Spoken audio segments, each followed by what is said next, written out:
Welcome everyone. I'd like to call our Thursday, April 4th, 2019 Forest Lake Area Schools School Board meeting to order. Let's open up with the Pledge of Allegiance.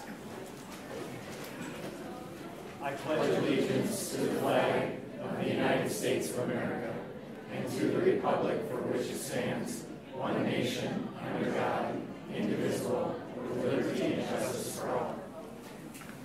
Again, welcome everybody. If you have any questions about what we're trying to do here as a school board meeting, we have information over on the table. If you'd like to speak during our scheduled and unscheduled visitors on a topic that's on the agenda, give me a green card in the next 2 minutes or so, and you'll have up to 3 minutes to speak. And with that, Member Clerk, could you please take a roll call? Member Corcoran is absent. Member Kettle? Present. Member Luthner? Present. Member Peterson? Here. Member Tyson? Here. Member Rayfield? Present. And Member Olson is here. All right, thank you. And we have no changes to the meeting agenda. So scheduled and unscheduled visitors. Member Luthner, would you give a listening session report? We had a very large contingent from the Transportation Department, and they had some questions about the snow day, and then some general concerns about drivers and how many there are and how many needed, and if you know someone who wants to be a bus driver, we replace. And then parents came with some questions about the music department. He just moved into the area and would like to know the best path forward for his students. So hopefully everything goes forward smoothly. All right, thank you. And we're lucky tonight. We have a number of our students here tonight. They're student athletes. Superintendent? Yeah, thank you. Yeah, we've got a lobby full of incredibly gifted kids tonight, which gives us an opportunity to see the benefits of our athletic program and our co-curricular program. So Mr. Caldwell and Activities Director Mr. Hennon are here to introduce fall and winter state participant athletes. So Mike, you want to? Yeah. And right before you get started, I want to say any parents, if you want to take some pictures, just come up around here. You'll get a better picture. Just feel free to do it. It doesn't bother us at all. So, okay, go ahead. First of all, I just want to say I'm honored and blessed that you guys chose me as your activities director last year. The only other time I've actually been to a meeting was last June when I met all you guys. Some of you guys are new, but I appreciate that. It's a wonderful district. I got a wonderful coaching staff to work with. Kids are amazing, and they're very good. We've won 11 section championships already this year, which is remarkable. That's a reflection of the whole community. It's in a wide variety of stuff that we've won in too. So it's not like you're just dominated in certain sports or co-curricular stuff or speech or debate, and all that stuff is amazing. So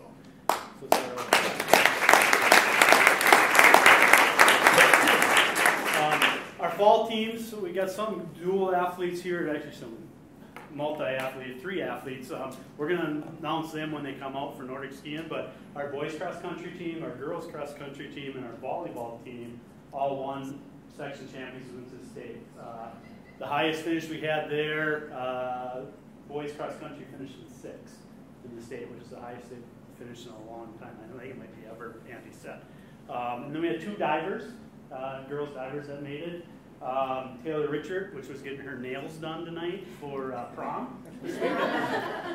So she couldn't make it. And McKinley Levitt made it also in diving this fall, and she was working tonight, so they couldn't make it either. So the fall, and I got to remember, and it's new to me, to remind Steve, hey, let's get here closer when fall's over.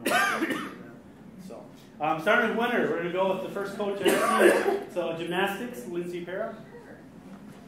She had 2 individuals qualified. She can talk about them a little bit. Sure, we had a really good season this year with gymnastics. We had 2 individuals qualify for state, which is really difficult to do. You have to be in the top 6, basically, on each event in our section, which is a very strong section.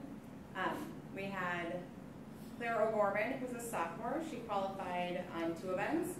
And Sydney Nen, who's a junior, qualified on 1 event this year.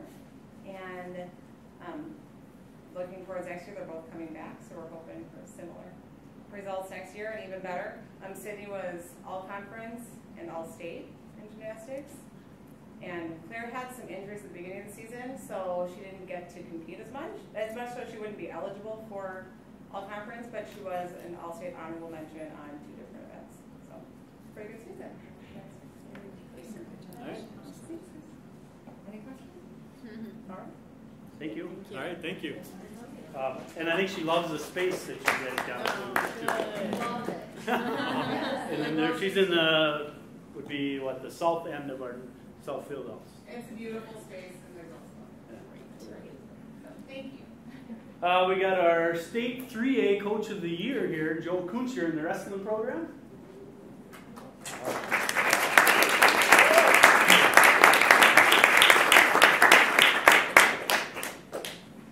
So I'll start by introducing the boys who showed up. We have Tyler Raway, who was a 5th place for us this year.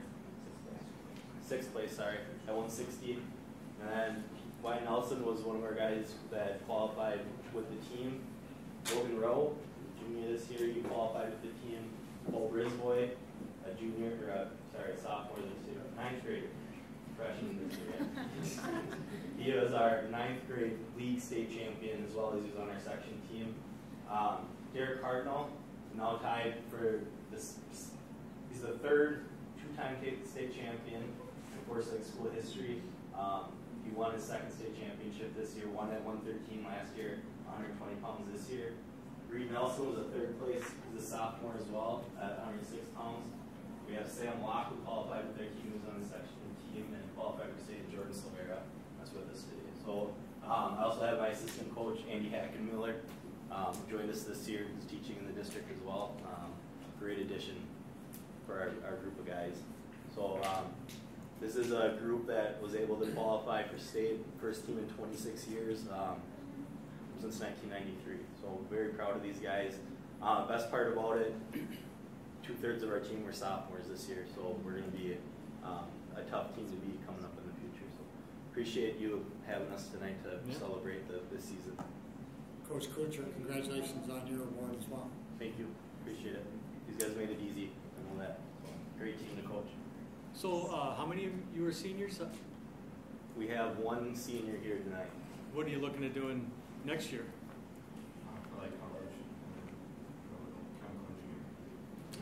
I saw you in the library meeting with a military guy.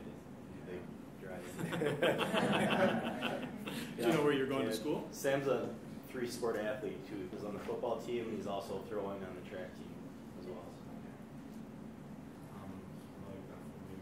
Yeah.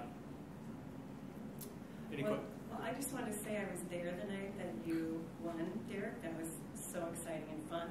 I know this team, I saw you, Mr. Kuncher, just going back and forth at the tournament. Yeah. So very proud. You guys work hard. It's hard work, and we're just so proud of you going to the state championship again. So Very, very good group of boys. I'm proud of them. All right. Thank you.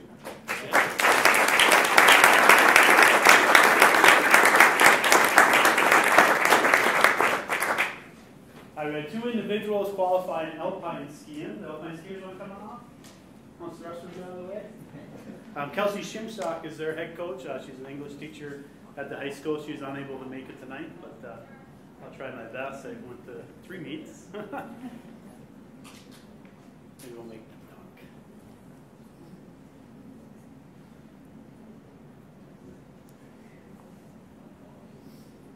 So Morgan Thomas qualified. She's a junior. I think it's at least the 2nd time you've qualified. Is it 2 times? Yep. And Zach Trotto, is that right? He's a sophomore and he qualified. I want you to tell me, make you guys talk here. What was your favorite part of this season? That's what I want on you guys. Probably sections, just like being with the team. And that was probably Sections is pretty good. Buckhead was fun too. Just- It's like crazy cold. So both of those are overnight trips that they take up to Wabic. So a lot of team building when they stay in the hotel there the night before and they compete that next day. So good Okay. experience that you guys allow us to do that, and so we have overnights. We appreciate that. It's very Okay. good for our team building. Yeah, kind of a mixed year for snow. I mean, none and then a lot. Late start, yeah. That was super fun. Any questions or comments? How long have you 2 been skiing? I've been on the horse lake team since I was in 7th grade. yeah, it's over 10 years of racing since 4th grade. First 18 since 7th grade as well. What year are you students? So, And I'm a junior. Wow.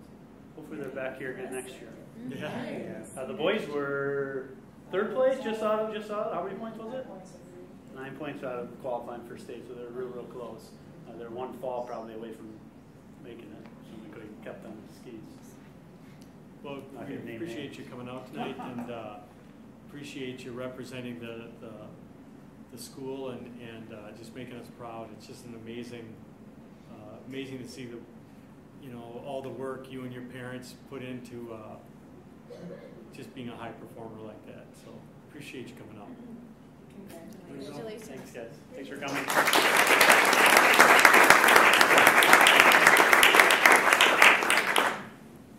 Who we got? Girls basketball next in line then? Coach Jed Wagner. Girls basketball. Back-to-back section champs for these guys. She knows the drill. She's been here before. We don't have our whole team here though, so springtime gets busy. Yep, Okay. sure. Okay, so this is part of our girls basketball team. We were able to go back-to-back section champions this year, making our second appearance in a row at the state tournament. And we finished highest ever in school history for girls basketball by placing 5th, winning the consolation, losing a tough first game to Eastview, and then coming back and winning the next two, kind of rebounding really nice. So really proud of the way the girls did. And like I said, this springtime we've got some busyness going on, so we've got kids at other sports and jobs and all that other fun stuff. So we don't have all of our players here. We had a roster of 20, and then we had 3 managers that were all playing the roles and helping us be successful. So it was really remarkable, very rewarding to be a part of. And it's going to be sad when some of our seniors graduate, but also exciting for them to venture on to their next step, and then also have our other kids step into now junior, seniorship, leadership roles. So Lexi Haltman is one of our senior captains. Anna Ruffscheider is a junior for us. Lexi Gokin is a senior captain. Hannah Machi is a junior, and she was one of our players that was voted for senior for next year. Allie Olsen, AO. And Abby Leach is another one of our senior captains.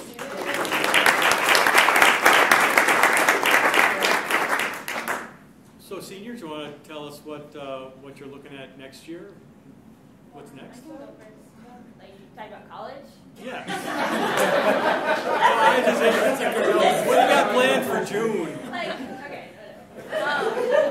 So, I'm going to Damon College out in New York to play basketball and do bio for my schooling.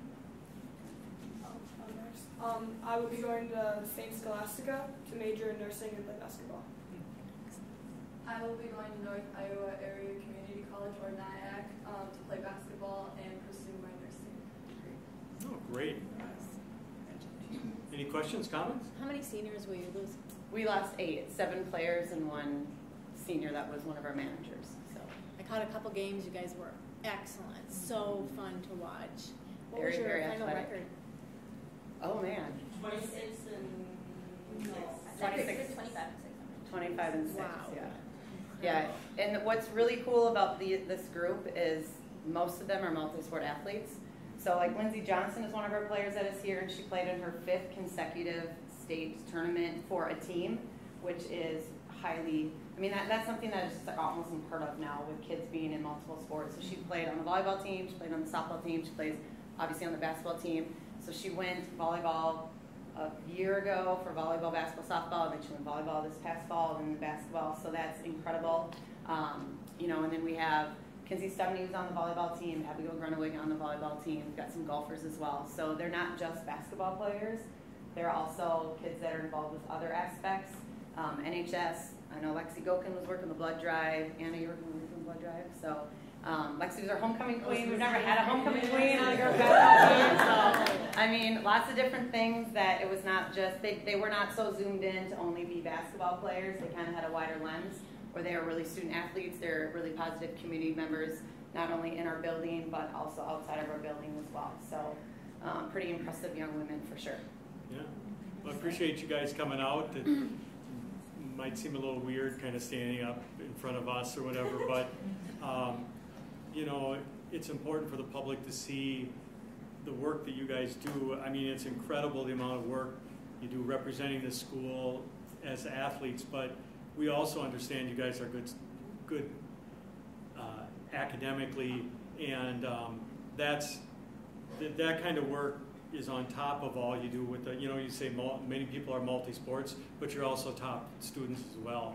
And we really appreciate it, and it just is really a nice thing for our school to see that kind of level of achievement and level of work, and we very much appreciate all the work your parents put into it as well. So thank you for coming on. Thank you. Thank you. What do you got, Jen? I forgot.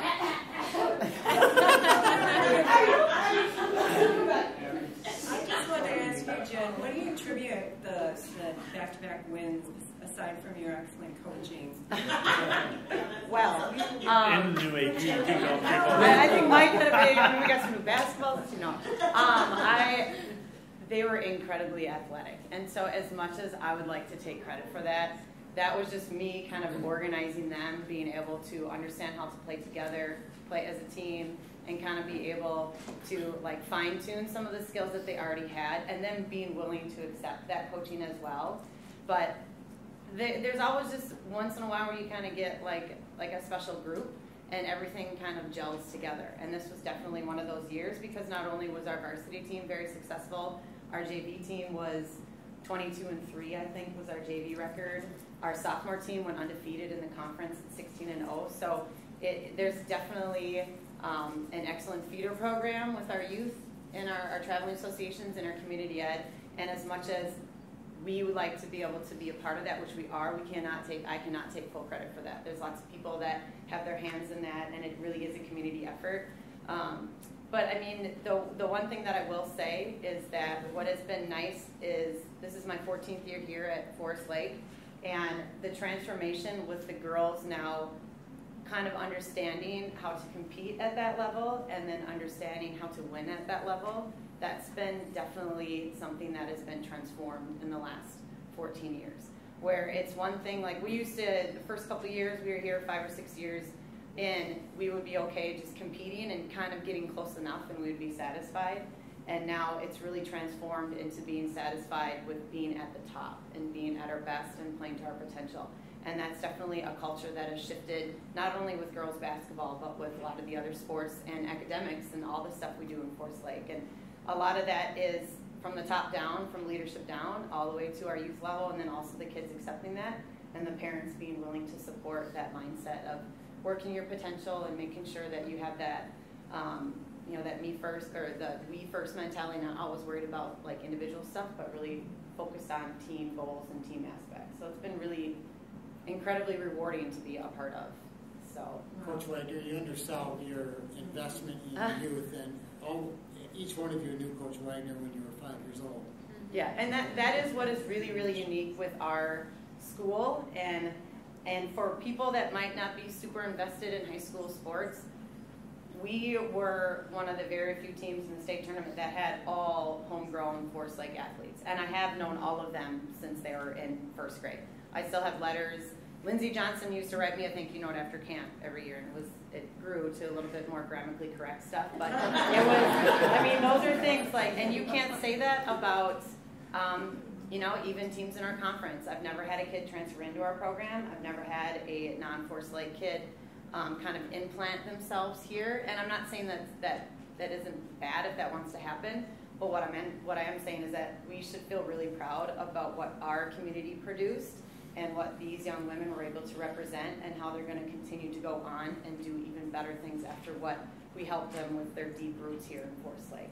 That is really, really remarkable and not super common with high school sports. There's so many options and choice, and as you guys know, you kind of got to sell it a little bit, and it's really, really wonderful to see these guys go through camp when they're in first grade, go through community ed, go through Forest Lake traveling, play at our junior ties, and then be able to come and stay in our program. It's really, that for me, it's hard then when they leave because you've known them for so long, but then it's even more special when they come back for alumni night and you get to see kind of where they've taken off as far as schooling, and then when they start families and their kids come, and it makes you feel a little old, but it's also really rewarding to see all that too.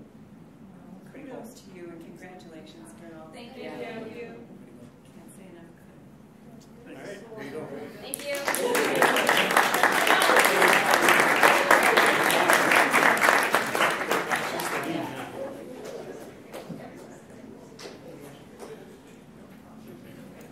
we got boys swim and dive coming up. So boys swim and dive, they got a true team state where they won our true team section.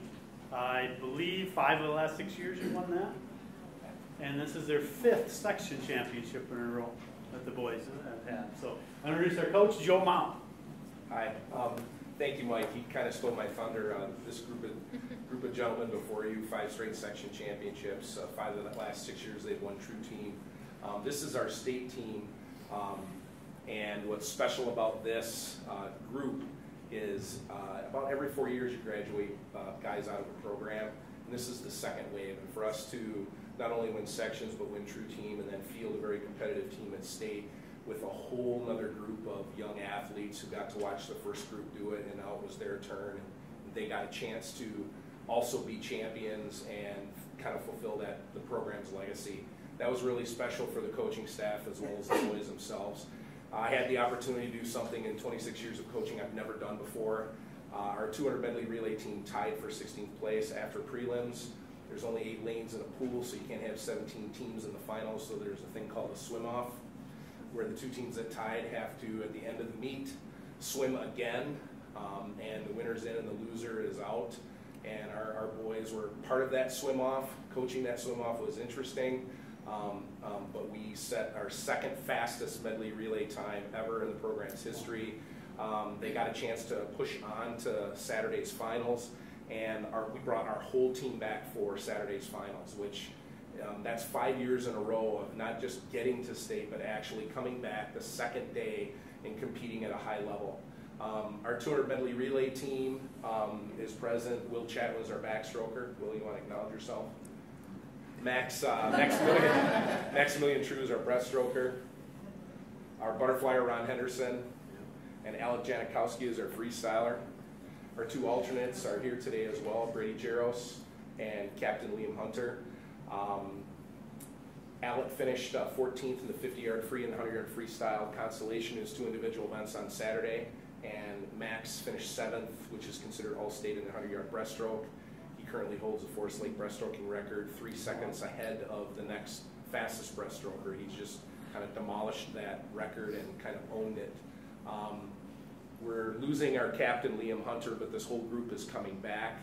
And I'd just like to thank the school board on behalf of the boys for allowing us to be able to train and let these boys chase their passions, go after a sport that the school is Forest Lake. There's a lot of water around, and it's nice to have a competitive swim team that can really compete with a lot of the bigger schools in the metro area and stand toe-to-toe and eye-to-eye with them. So we as a coaching staff are extremely proud of these young men.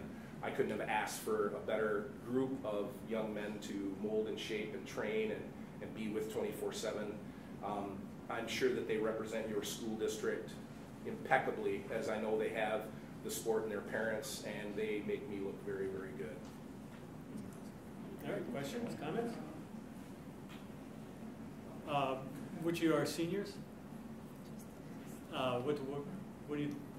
What's up for you next year? I'm going to be swimming for St. Ambrose University in Iowa. Oh, and what major? Communications. Yeah, very nice. Any other comments? Well, I appreciate you guys coming out, and swimming's an incredible sport. It takes a lot of dedication, and I know you're doing that on top of all your academics, and we appreciate how you represent the Forest Lake schools, and we couldn't be prouder of the work you do. And be sure you thank your parents for how they've helped you through this as well. Yeah, they do know a few of your moms, so I know they are driving and running and going, and they love it, but it's just not. Sitting out in the car, where are they? So thank you for all your hard work in that sport. It's a lot of individual work, and you couldn't be more proud. Yep. The key word there is work. I would say between wrestling and boys, girls swimming, it's a lot of work. Even the cross country, the Nordic, those sports are work. They're not games. Right, exactly. So you got to find some joy in what you're doing. Yep. All right. Thank you. Congratulations. Thank you.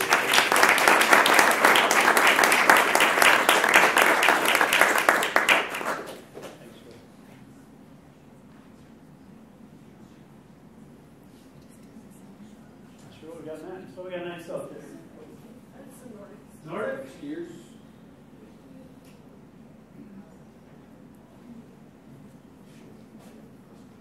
What's that? Yeah, we can do both. It's all the same. Yep, Nordic and cross country. We'll do both. Because they're all most of them are all three Yep, sport just line athletes up. till their senior year. One of them decided not to do track. So this is Ben Fick. He's assistant cross country coach for us and our head Nordic coach. So we only have one boy here from both. He was on the cross country team. This is Andy Haynes, senior this year. He was captain of the Nordic team and captain of the cross country team, weren't you? Yeah. Okay, good. And the boys team had for cross country running had the best season in 25 years. So this is very impressive since I believe '93 when Paul Kendrick was the coach. Had a good group back then. We had the head coach who couldn't be here tonight. He's home with a brand new baby. But Andy Richardson, who was a graduate from the University of Minnesota, so he's a D1 runner for both cross-country running and track, did a great job. I was his assistant, and the boys got 6th, right, Andy? Yeah. 5th or 6th? 6th. So they got 3rd in '93, I believe. So the best result in 25 years. That was a great season. The girls got, it was either 8th or 9th. They had a pretty good year, too. My dad coaches them. He couldn't be here tonight either. So the girls cross-country did really well. All these girls are on cross-country. And they're all on Nordic as well. To kind of sum up how the Nordic season went, we had one of the best seasons in the program's entire history. To give you a good idea of how that all went down, both the boys and girls teams won our section meet. They beat Stillwater, boys and girls. We haven't done that since 2005, so 14 years when I was in high school.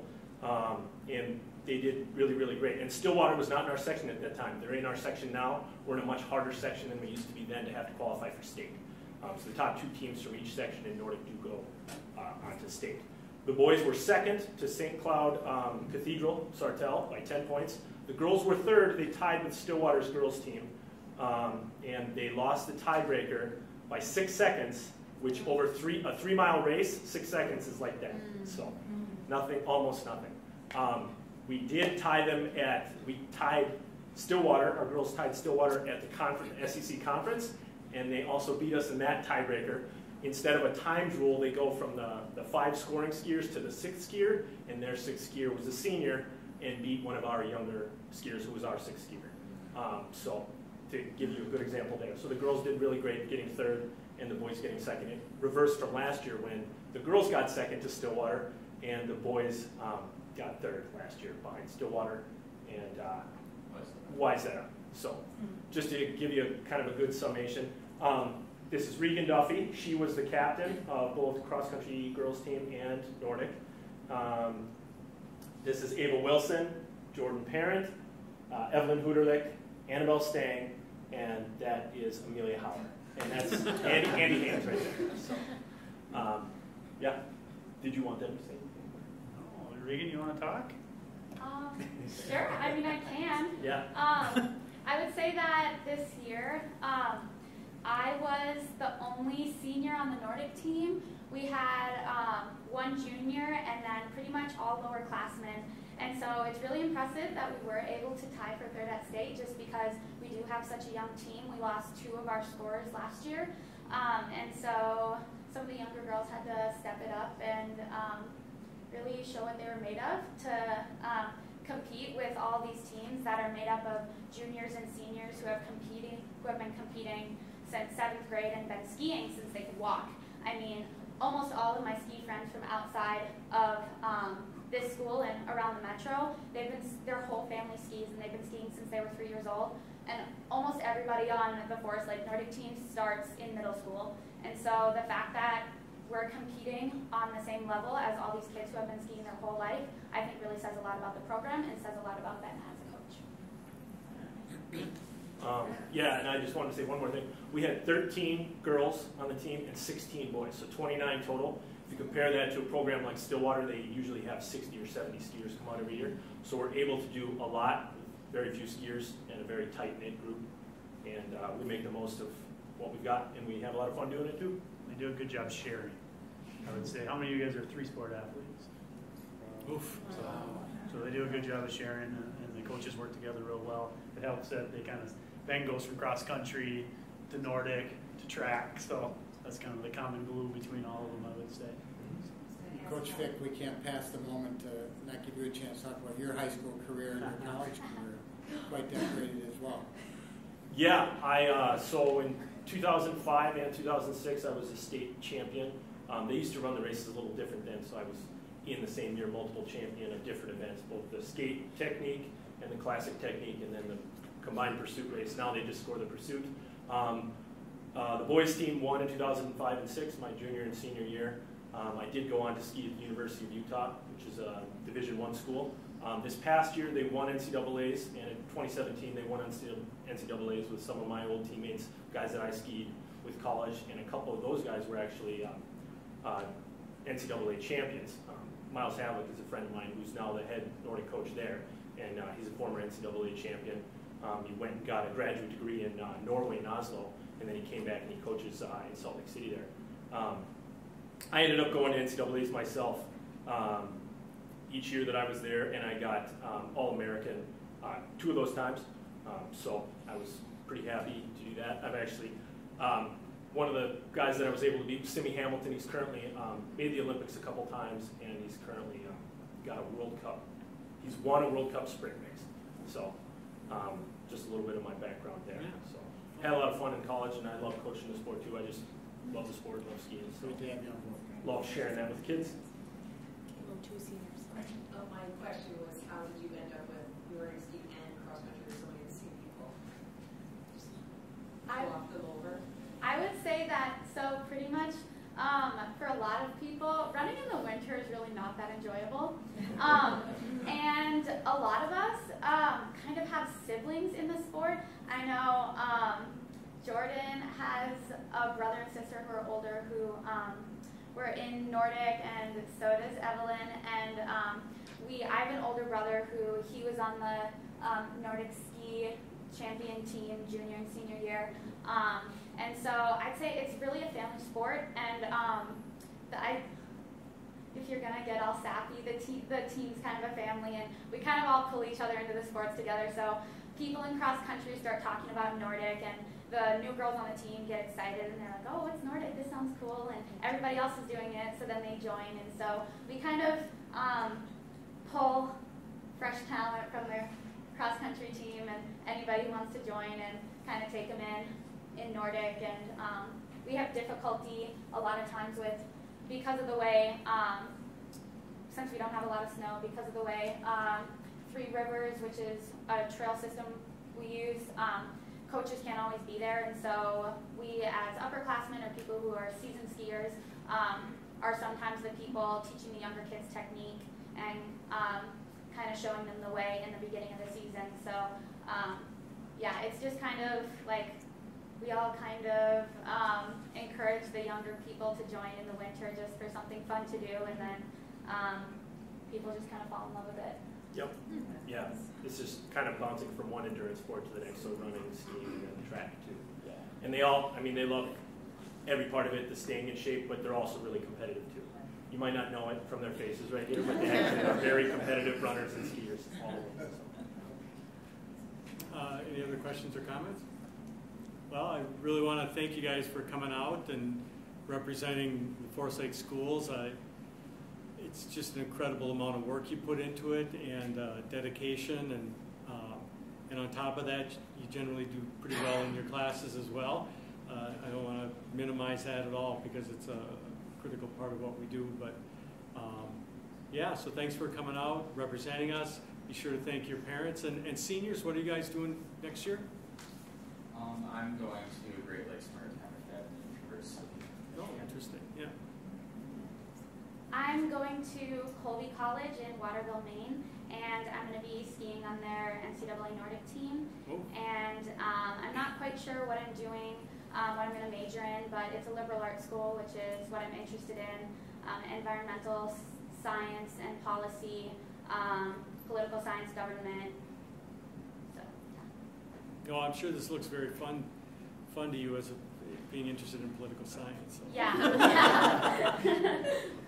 Anyways, thanks for coming out tonight. I appreciate it. Thanks.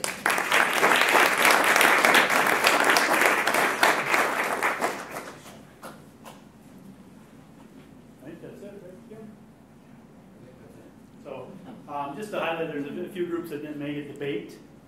Both the most modest group ever.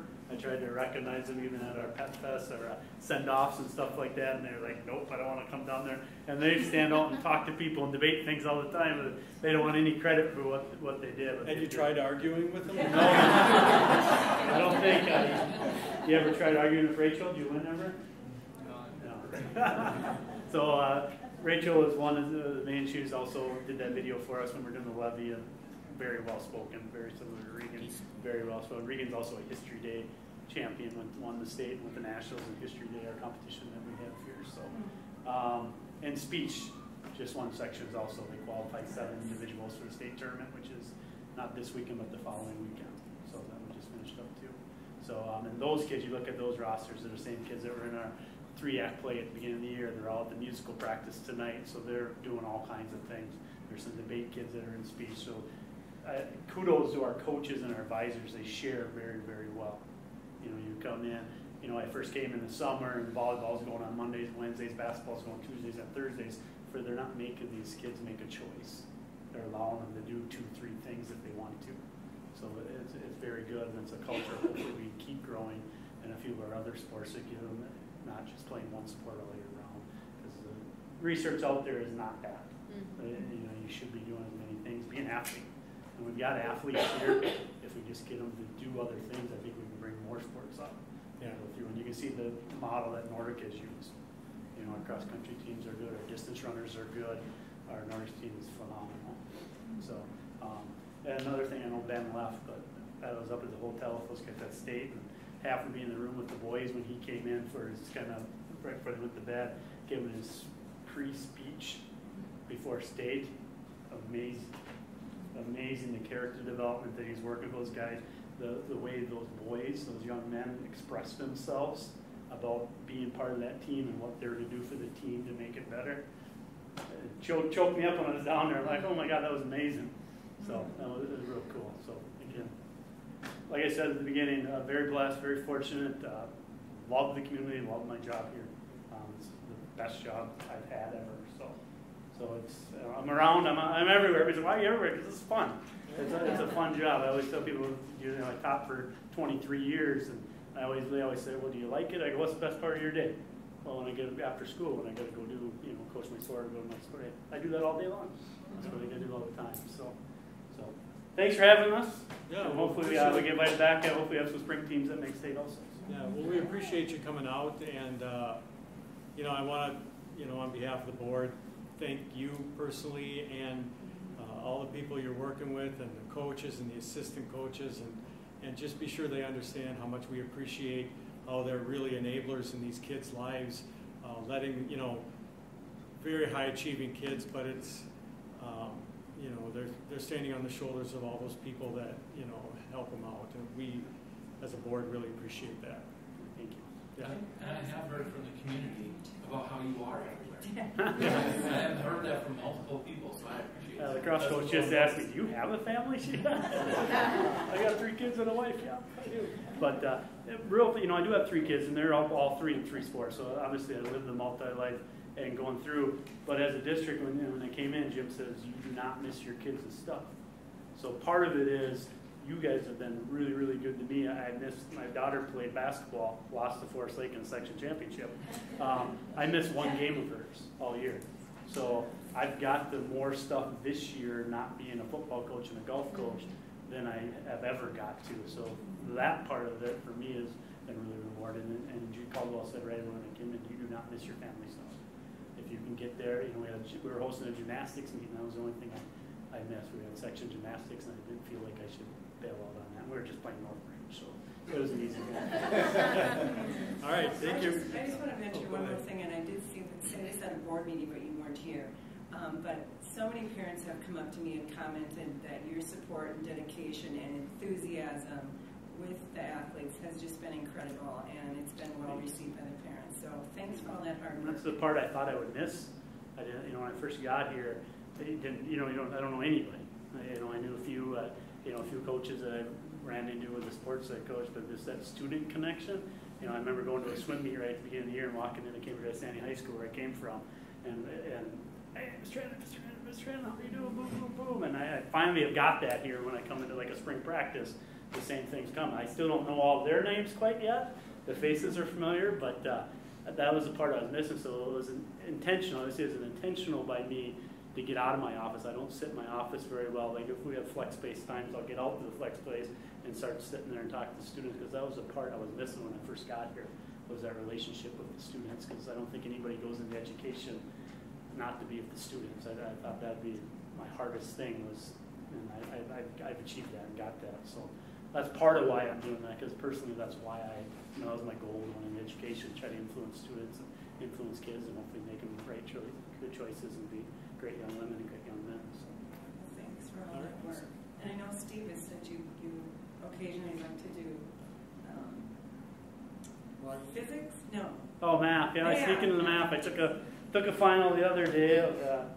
They said I would have got a 5, but I got a 12 out of 17, so I was kind of disappointed in myself. But there was an AP final, and they said, no, that would be about a score of a 5, is what Renee told me. So I said, okay, that's not too bad, but I was disappointed that I got 5 wrong.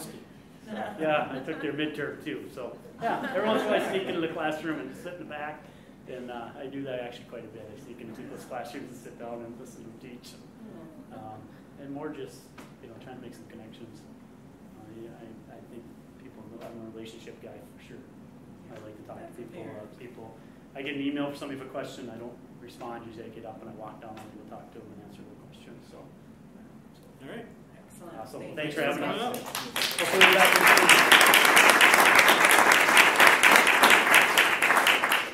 All right, student achievement, community education, Director McKinnon. Not the best planning to follow Mr. Hennon and well-spoken students. What finals have you taken for him? Let's move on to the next topic. While that's getting loaded up, just thank you, Dr. Massey and Board President Rayfield, members of the school board. I'm really glad that community education is included under the student achievement part of a board meeting. And as we think about so much of what we do as a school system, invariably when you hear schools, you think of kids. And we just had a great display of just some remarkable student athletes come in. And I'm a lot like Mr. Hennon, where when I left the classroom, that kid factor, I wondered how I too would manage that piece.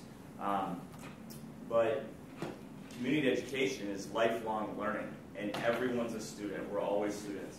When we graduate high school or we go on from college, we might be finished with formal schooling, but the learning component is never completed. We're always learning, and that is really the core of community education. So tonight, what we're going to do is do a deep dive into our adult lifelong learning program, because invariably, one of the benefits we have here in Minnesota, having one of the most robust comprehensive community education programs in the country, is the state of Minnesota, is the fact that we continue education on through adulthood, on through our seniors, and we can offer those benefits within our schoolhouses.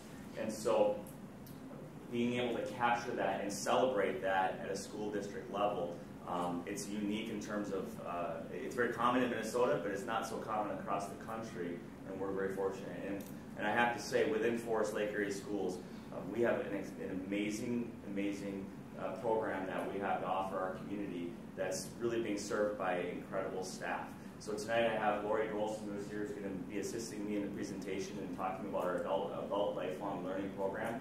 But before we get to that, I just want to overview here if this is working. I don't know if it is.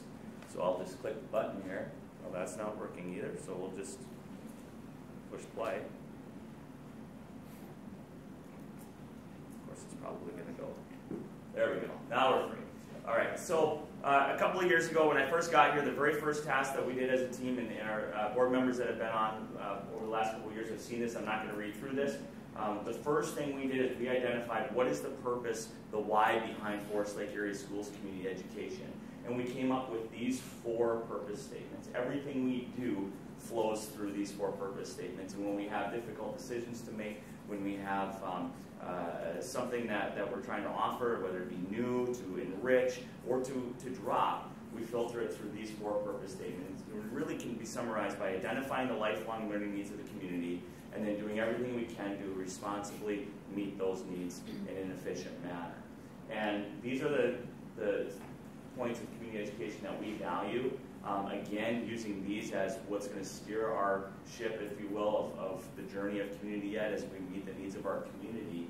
And it's our goal that what you see presented here, much like last year when we presented in early childhood, that these core values are shining through in all of the offerings that we do. Because we take, obviously, this challenge before us very seriously to meet the needs of our community.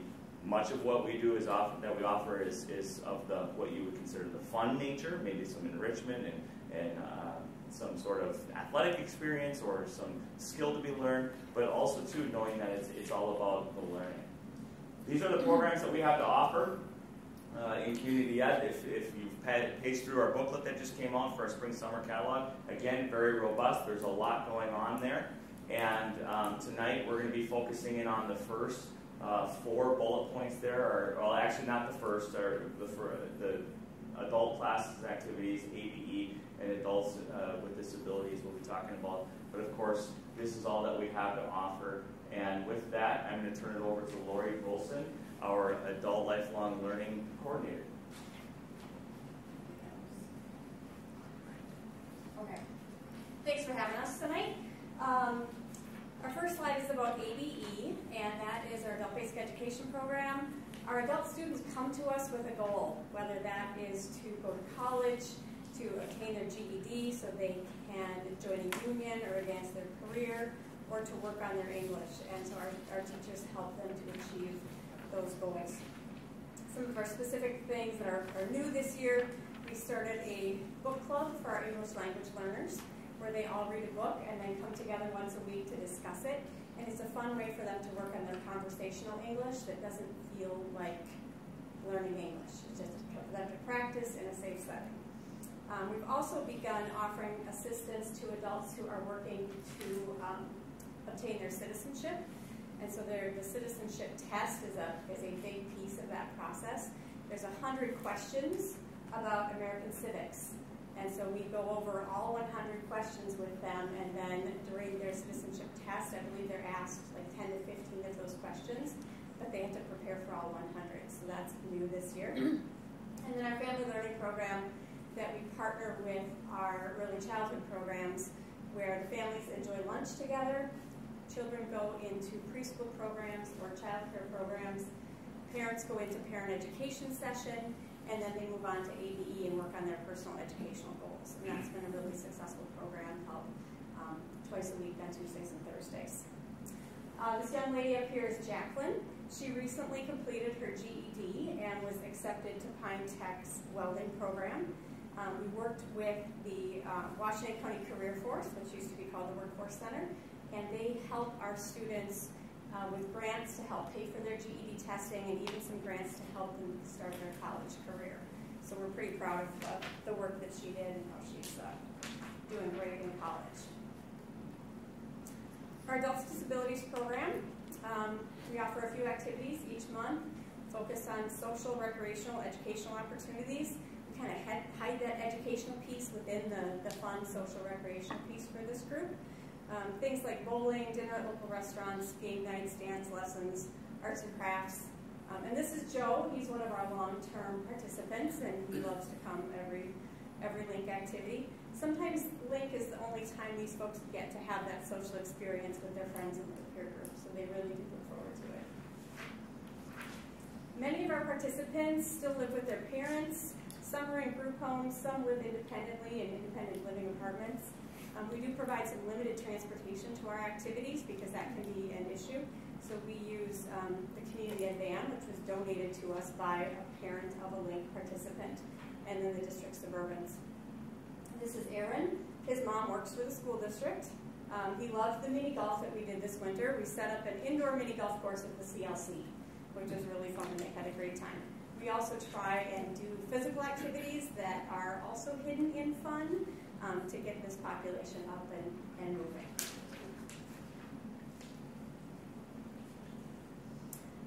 With our Adult Lifelong Learning program, When I was reviewing who our best customers were in our adult lifelong learning, I found the vast majority of them were yoga participants. They are so dedicated. They just take yoga every time we offer it. We work with 4 different yoga instructors, offer 5 different varieties of yoga.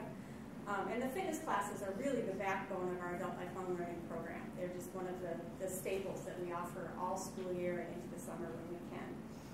We have amazingly high quality instructors with lots of certifications who just are passionate about the topics that they're teaching. And we really try and keep our fees at a very reasonable level so that it is accessible for everybody. We also have great participation in our recreation activities for adults. We offer drop-in basketball, a drop-in volleyball, pickleball, and table tennis every week. And then this was our 3rd year of our adult volleyball league, where we had 12 teams competing to get their team name on our big championship trophy. So the second night of playoffs was just last night, so we have a new Community Ed volleyball champion. They're very excited about. This summer, we began working with the Forest Lake Area Wellness Team, and I handed out a flyer about an upcoming event. That group is looking at options for classes and activities that are really designed for adults ages 50 and up. And we're holding 2 community conversations on April 24th to try and seek input from our community about what types of activities would they like. And then we're going to do a very grassroots effort to bring those things forward so that people have opportunities that they're looking for. We're also currently doing a needs assessment of our adult participants to identify if they would be interested in daytime classes. So much of our offerings are held in the evening, but we know that we have a lot of older folks in the program who don't like to drive at night, so we're just trying to evaluate what would they look for in a daytime class, what days of the week, what times of the day work best for them, and then we'll work to implement some of those things. And then this is Pat. She's one of our very regular participants, and she gave us a nice quote. This is Alice in the red and black sweater, and that's her daughter and her 2 grandsons. They participated in our Painting Buddies class, which is an adult and a child work together to paint on 2 canvases that can either be hung together or hung separately. It's been a really fun activity. And then the other picture is our social paint night, which was originally kind of geared for adults, but we have a lot of younger children and teenagers who come and participate as well, so it's a great opportunity for people. Tree Croyle Johnson is an artist, local artist, and she teaches all of those classes for us, and she's just amazing.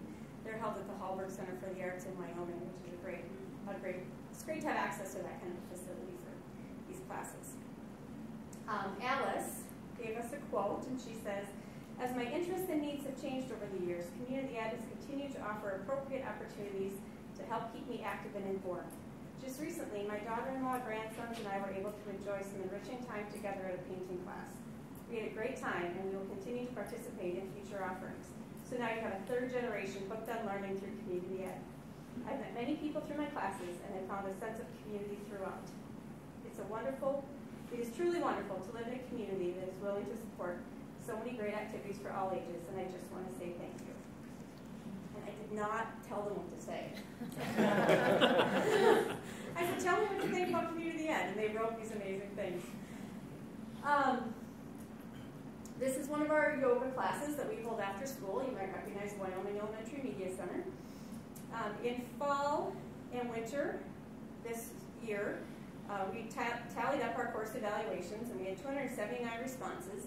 95% of our participants who responded rated the value of our classes and the quality of our instructors as good or excellent, so we were really happy to see that. Many of our participants don't have school-age children, so we're always looking for ways to bring older adults into the buildings and allow them to access the facilities that we have. I pulled enrollment from the last year. Of the participants who provided their age, which is about half, 1,250 people provided their age. 60% of our participants were ages 50 to 69. I'm sorry, 60%, did I say that? Of enrollments over the past year are ages 50 to 69. So that's a significant portion of our customer base. This is Jean, and Jean says, I believe community education is a wonderful resource. When I want to learn something new, the first place I look is the Community Ed catalog. I've learned many new things over the years that I've lived in Forest Lake Area School District. The instructors who present the classes are professional, informed, and fun. Community Ed classes are an inexpensive way to try new things or learn more about activities you've already tried. I've also made new friends by participating in your classes. Thank you for keeping this program going.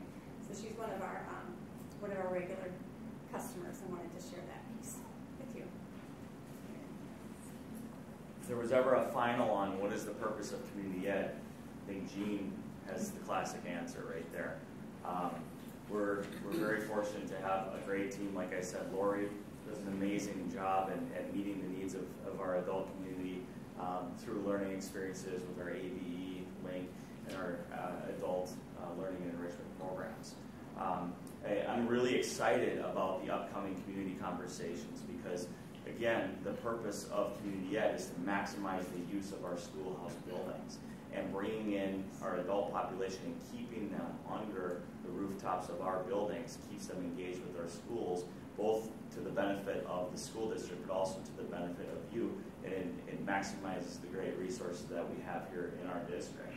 And we're fortunate that for the last year and the last 2 years that we've had a healthy and positive fund balance, not too healthy, but healthy enough where we want it to be in order to return that back and reinvest that back into our community. And this is a demographic where we're really aiming for as we head into the planning for next year, knowing that 60% of the participants in Lori's programs are in that 50 to 69 demographic, and they do have needs there. It's our jobs to be listening to those needs and to meet those needs, and we're excited about what those conversations will yield. Just to recap, that we have 3 catalogs that come out each year: a fall, a winter, and a spring. And our spring summer just came out. It's very comprehensive, and we've got programming for all ages. Just a couple by the numbers here as I wrap up. Youth enrichment, we have Rangers Singers program. 64 kids participated so far this year. That's a new program. Yeah, it's a new program for us, and we're excited about that. As well as Future Problem Solvers is a program that shifted to community ed. 22 kids, and all teams went to the state competition. Youth development, we have a youth service club that's new, and that's a program that students can sign up for at the high school, and they can letter in it and provide service back to the community. And they have, how often do you guys meet, Lori? Monthly. They meet monthly and talk about different ways in which they can give back to the community. It's just a great program for kids. Our child care program is booming. Our K through 6 program, we're seeing numbers grow for this coming summer and as well as the next school year. Early childhood that we presented on last year, those numbers are going up, which is really exciting to see. 2017-18, we had 217 3 to 5-year-old. This current school year, 247. And then for the next school year, we're already at 130, which is far above where we were this time last year. So we're excited about maximizing that. One of the areas that we've put a lot of emphasis is in our marketing, our community ed marketing, pairing that with a district intentional initiatives of marketing. And we send out a monthly newsletter, and we find that, and this is from our marketing coordinator, Alexa Nelson, who just does an amazing job putting basically a great face on community ed and all the work that we're doing. And found that we send out 9,800 contacts, emails to those contacts, and we get a 30% open rate, which that, to me, when I first heard that, didn't sound very good. According to Constant Contact, which is the service we use, that's like a great score. People just pass those right on by.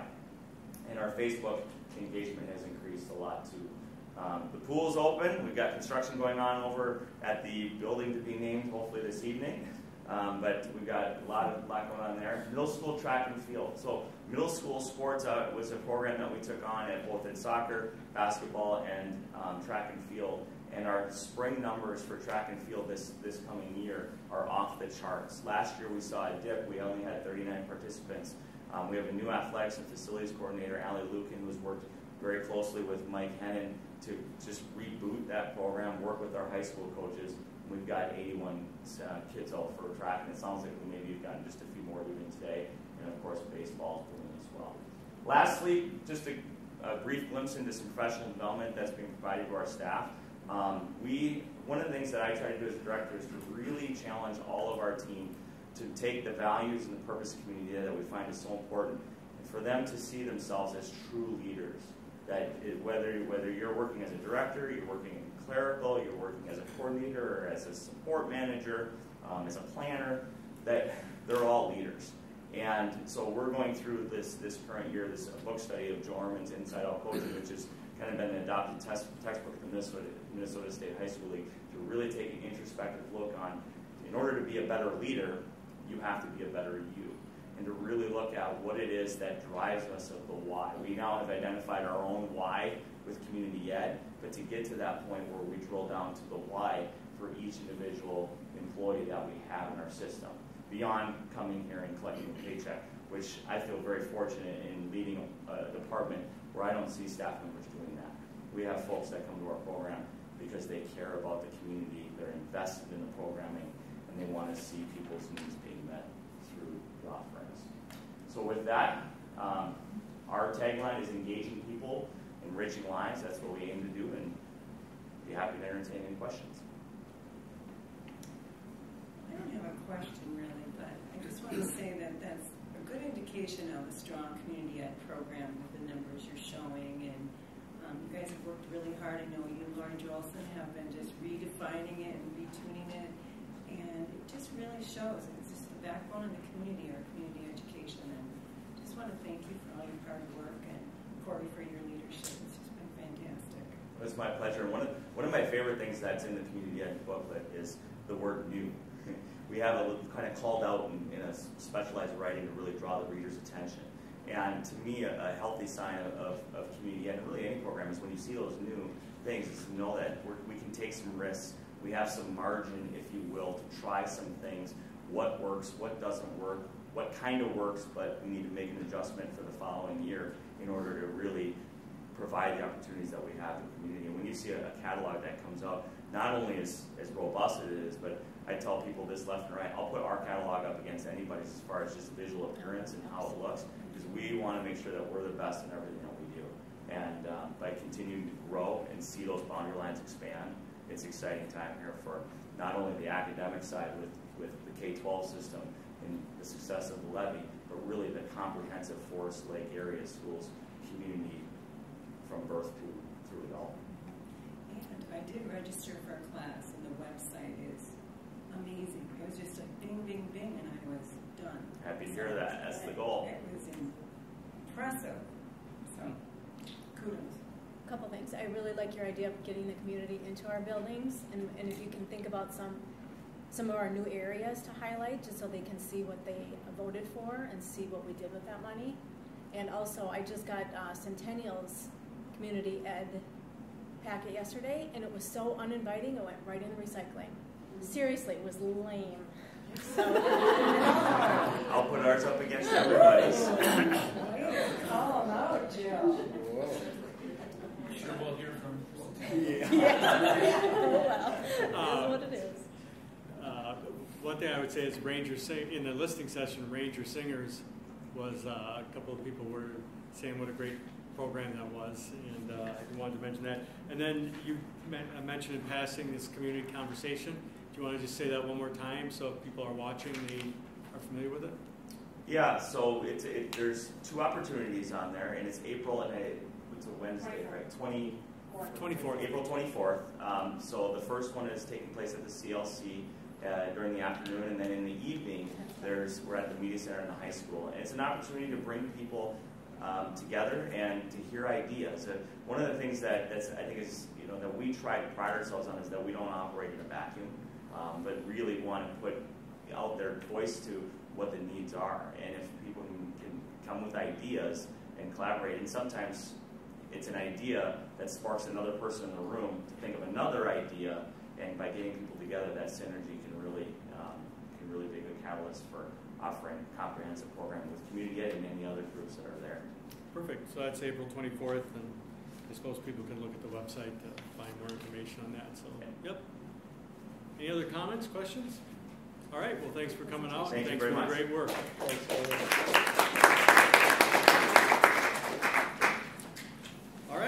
are happening. Member Tyson, you want to start? Well, I can start. I did not attend very much this past month with some medical issues with my father-in-law, but I just want to mention that the Festival of Cultures is Friday, so I'm planning on going to that. Oh, yeah. Putting it out there, and that's about it. All right, thank you. Member Peterson? I attended the Wyoming PTA meeting. They had a great meeting, and they're really doing some great things up there. They spent $18,000. Steve was there as well, talked to some of the folks on a new paper printing, banner making. This thing pretty much did everything under the sun, so it's always great to see those folks raising money and reinvesting it back in the school. Member Lupton? I went to the conferences at Lino, and actually I ran food for 4 days there, so I felt like a caterer. The committee meetings, and the Lino Carnival was this weekend, so I've been helping with that. And I got an opportunity to go to Texas on spring break, and I restrained myself from texting pictures back because I went to my nephew's track meet, and I took a picture, and as far as you could see were school buildings. They would have like a stadium that was very impressive. They had a special room just for school board members in their stadium. And, to lock them up or what? Doing like a suite. It's a suite. Wow. Only in Texas. And I asked them all the questions. I said I was a school board, I was curious. They have 400 square miles in their district, 29 schools. And they, I asked them how their levies were, and they said, well, one failed once because they asked for unlimited money. So their levy was for unlimited funds. That one failed. So they had to go back, and then they got their stadium. So it was interesting to see, even with the tons of facilities, I quizzed them about a lot of things, and there were so many similarities between the districts, really, that were performing at a high level, even in Texas-sized things. But they also had an incredibly large agriculture. That was the other impressive thing in the picture. So it was an interesting, just questioning the other side of the waffle line. Yeah. We'll have to see if they can allow us to set up lawn chairs on top of the announcer's box at the football stadium. For school board members. Yeah, well, they're redoing stuff here. We just saw the new plans for that for facilities. Yeah. All right. Member Kettle? I have kept reasonably busy with his business. I met with I had a call from a resident here in the district who is Steve Wickstrom. He asked me if we could meet and talk a little bit about the relationship between the city council and us, because he understood that I was a liaison for the city council. And it was a really good meeting with some good comments, and we are going to continue that. And I've talked to Sam a little bit. We're going to talk to this guy and see if we can work some things out.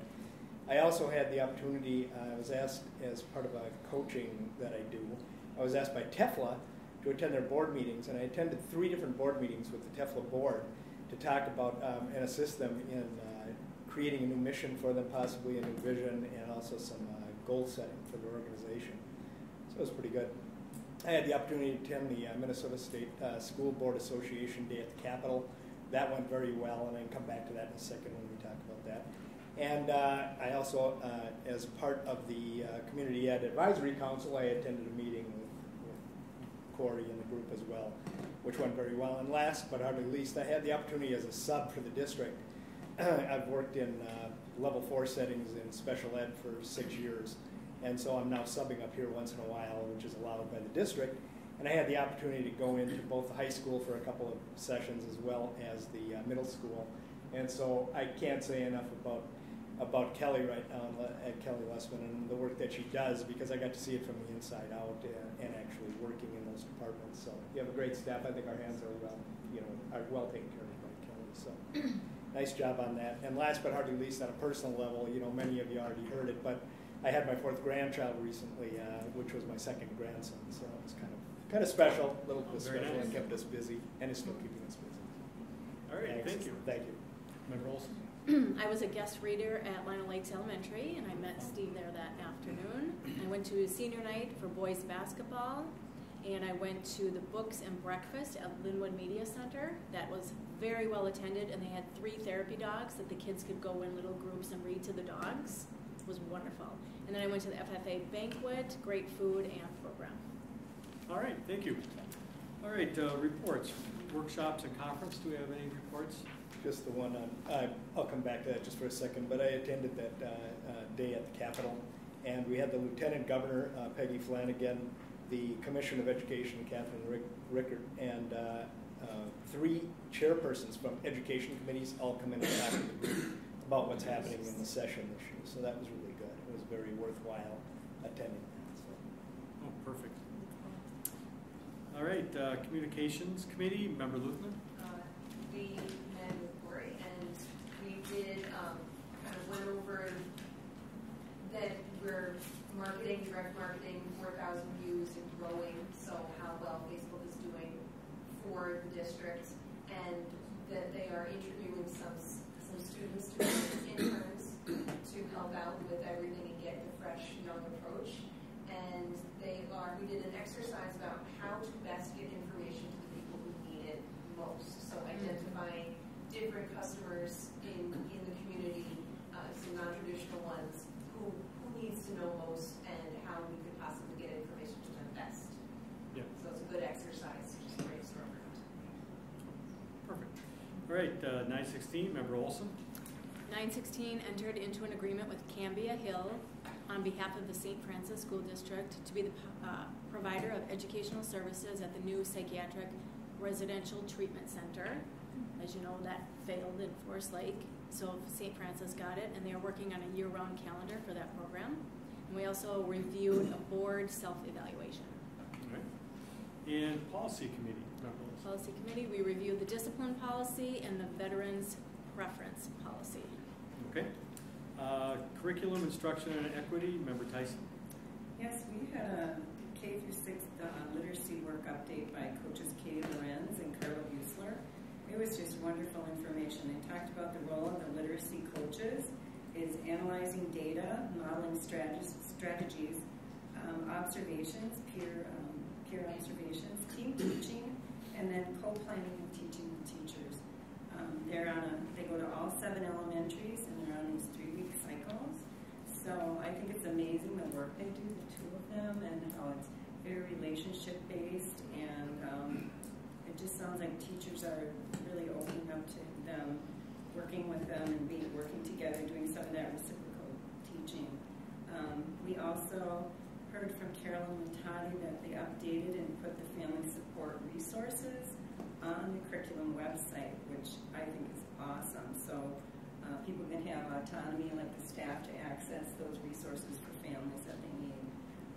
So that concludes my report. All right, thank you. Staff Welfare, Member Corcoran is not feeling well tonight. Buildings and Grounds, Member Peterson. We had a bond project update, which I won't go to because I'm sure we'll get that shortly. And we had discussions on athletic field rebuild out there. Very early discussions, but I'm hopeful that we'll be able to do something there in the near future. Bill gave a report on Buildings and Grounds and the water testing for lead completed this year. We also did radon testing that was still in process. We did have a couple of storm sewers that backed up due to the extreme cold.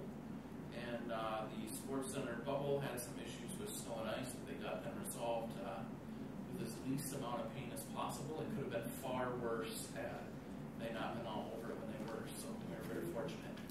Very good. All right, thank you. Finance Committee and City of Forest Lake, Member Ketto. On the Finance Committee, we talked about the fiscal year 19 budget status, legislative update, as well as the fiscal 20 budget status, all of which I'm sure Larry will be talking about in just a few minutes. But I guess the bottom line is everything looks fine right now. We're doing well, and we'll hear more as we get into it. On the City of Forest Lake, nothing really new to report except what I said earlier, in that Steve Wickstrom is interested in maybe forming some kind of a task force or a committee that might work together to help us with, both of us, the City Council as well as us, with our relationship between the two, and working a lot closer than maybe we have in the past. So I'm really looking forward to that. I think we'll get together with Steve and talk to him about it, how we might make that work. All right, thank you. All right, Reshaping Opportunities for Success 2015-2020, Director Martini. Thank you. I'm going to use the back presentation piece here. I thought I'd change it up this evening, particularly as Member Peterson mentioned, we go through in the Building and Grounds Committee meeting kind of a financial analysis. And so I'm going to share with you, instead of pictures this evening, that financial analysis. It's really a result of our money manager, PMA, and their work with the 3 different bonds we've sold. So keep in mind, this is all a result of that successful election back in November of 2015. And we're going to look at what are the remaining bond proceeds and then what are the remaining expenses. And what's really exciting is we sold 3 different issues. Closed the first issue May 5th, 2016, a little over $75 million, but with interest earnings, we're going to have over $800,000 available to us. Now, it's already 2019, so we've spent that bond down to a little over $5 million. You'll see that in a chart in a moment. I think what's most impressive with the folks from PMA, because of the yield curves, they were projecting only $529,000 of interest be generated, and we've actually generated $880,000. So with the rising yields, that's been really a positive. Here was the actual spending in yellow versus planned spending in blue. And I find this the most interesting because you'll have these peaks in the summer, and yet here in the winter, we didn't construct, as it were, as much, so we didn't spend as much. And then we've got a few more months where we anticipated we would fully spend this bond out, yet it'll probably remain in place a little bit longer with that total of $5 million and still generate some additional interest. We sold the second bond in calendar 16 on December 15th. That was for a little less than $68 million. And again, we're earning over $900,000 in interest with this, having over $68 million to spend. It's been spent down now to about $9 million. And we'll share that with you again in one of these later slides. The yield curve was up, so they had expected about $822,000, and yet we're earning $936,000. So kudos to those folks for all their efforts. That's really fantastic because it's more that we can spend on for maybe some modifications that the programs have needed. And that money is for capital investment? Absolutely. So you can see here, they had some longer-term investments where there was no planned spending, and once the bonds were sold, no planned spending. And here you can see out through the end of calendar 19 that spending. So that's why this set of bonds was actually earning more interest. And then we've also got our 18A series. It was $9 million closed August 16th, and we spent a little under $6 million, so we've got about $3.2 million left. And that has similar pages of information. Their interest earnings, of course, this magnitude is much smaller. So we're looking at only about $5,000 of additional interest on top of that $100,000. Here's their spend pattern. We didn't spend much in this time frame so that we could accumulate greater investments, and then we had a couple of large spends. April will have another large spend, and we'll get back on track there. But when we add the 3 of those bonding sets together, they're shown here on the top, $5 million, $9 million, $3 million left. During the current fiscal year, we're going to spend out another $650,000 of capital and long-term facility maintenance revenue. Then next year, we've got a large indoor air quality project along with the normal capital and long-term facilities maintenance revenue. So we've got $23 million in terms of proceeds that we're spending on this 2015 through 2020 project. And what we've got left for remaining expenses is a little less than $22.6 million. So we've got over $350,000 expected after all contingencies. It's kind of interesting. We still have a lot of retainage at the high school. That's yet to be spent out, over $1.6 million. The middle school is farther spent. Nothing in transportation. Southwest still has over $6 million of construction. So in the secondary, you can see that total is a little over $8 million. Columbus, Forest View, Forest Lake, fully spent out. Still in the commissioning process, though, dialing in all those new HVAC systems. Lino Lakes and Scandia are correctly reported at the identical number of $406,000. And then Linwood, of course, we've got a lot to do there. In Wyoming, we barely scratched the surface. They were working during break week, doing some sealing and duct work and things like that. But what's most exciting is this is the 42nd report that I've been able to make when we have been under budget. And at this point, it's by over $250,000. What's next? Well, of course, finishing Southwest, finishing Wyoming, Linwood Phase 2 being completed, and then getting Central Learning Center up and going. We're going to be working on that with winter through summer of 2020. Hence, when we initially started this project, and you can see the logo that was created, you know, reshaping opportunities for success 2015, 2020. We will get there, and in 2020 we'll conclude. All right. Questions? Comments?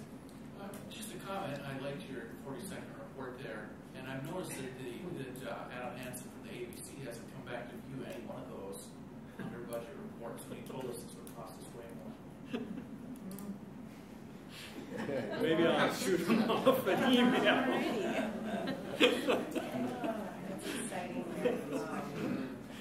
Well, thanks, folks. Well, thanks for the report, Larry, and you know, I hope all our folks out there, as they're driving by this new construction and as they're walking through our schools, take as much pride in some really nice work that as I do. I think, you know, when you walk through one of the schools and you see the kind of work that's been done, especially like at the high school and some of the elementaries, and you can see that this work directly impacts the kind of education our kids are going to get, and it's just really amazing to me to see it. So I don't know. I just wanted to say that because every time I drive by that high school, on my way to work, I just get a warm feeling about the great work that the money that the public's given us has done. So thank you. Yeah, it's been a great team effort. Thank you. All right, Superintendent's report, Dr. Massey. Thank you. I would like to take just a quick moment to recognize Virgil Grove. Virgil Grove was a longtime guidance counselor at Forest Lake Area High School. He passed away just a few days ago here on March 28th. He retired in 1998 after a 35-year career in education. He co-founded the Community Scholarship Foundation in 1973 and served as a guidance counselor for Forest Lake Area High School, as I mentioned. The foundation itself has awarded over $2 million to students in the Forest Lake area. A real legacy kind of guy, and he'll be missed in the community and certainly with the Community Scholarship Foundation. I'd like to add my voice to the accolades to our activities department. Mike, thanks for coming in tonight and bringing our athletes and students. The work that our coaches put in, the stipend they get doesn't begin to compensate the time and the energy and the effort that they put in. The character that they build and the quality young people that they help grow up along with their families and their parents is really, really quite remarkable. It is a critical component to the educational program that we offer in our schools. And I know many of our kids get up for calculus and chemistry and social studies in their courses, but for many of them it's the competition in their sports that drives them out of bed in the morning and makes school work for them. So it's a real tribute to our community to have such a vibrant activities program, from our arts to our athletic program. It's under great leadership with Mike and Jim Caldwell and the entire staff at the high school. I would also like to add my voice to Corey McKinnon, Director of Community Education, Lori Drolson, and the entire staff. As activities are vital to creating a holistic program for our community education program, as we discussed and saw on display tonight, is really a vital component to our comprehensive school district. You can see that we're engaging members of our community from birth into and all the way through the senior years. And those are really impressive members of our school community. So Corey and your staff, thank you for your leadership there. A couple of quick event updates. As Member Tyson mentioned, Festival of Cultures tomorrow night at Forest Lake Area High School in the cafeteria, beginning at 5:30 to 8 p.m. If you can make it, as many of you have in the past, a great event. The Bethel concert, it's not too early to get that on your calendar either. That's Friday, April 26th at 7 p.m. at Bethel University. That's kind of the Super Bowl for our music program in many ways, so a great event. Our spring musical, Chitty Chitty Bang Bang, starts, opens on May 3rd and runs through May 3rd, 4th, and the following weekend, May 10th, 11th, and 12th. The 12th is a matinee showing for that event. Lastly, and new to even some of the staff here, we just got word from the Minnesota Education Commissioner Ricker that she's going to spend a morning with us on April 22nd. We're scheduling that event and working that out. If any of you can be part of that, she's going to tour the high school, many of our different events and programs that we offer there, and then some question and answer with legislators and the media as well. So a great opportunity to engage with the Department of Education. That concludes my report. All right, thank you. All right, are there any items we'd like pulled from the consent agenda? I'd like to pull 7.4. Go ahead. All right, anything else? If not, do we have a motion to approve 7.1 through 7.3? Second. Any discussion? If there's no discussion, all in favor say aye. Aye. All opposed? All right, 7.4, Member Olson. Huge shout out to Arlene Bevan. 40 years teaching, I believe, in the Forest Lake School District, kindergarten at Forest View. And we see this every year at our retirement recognition, but it's that love and dedication that makes our district so awesome.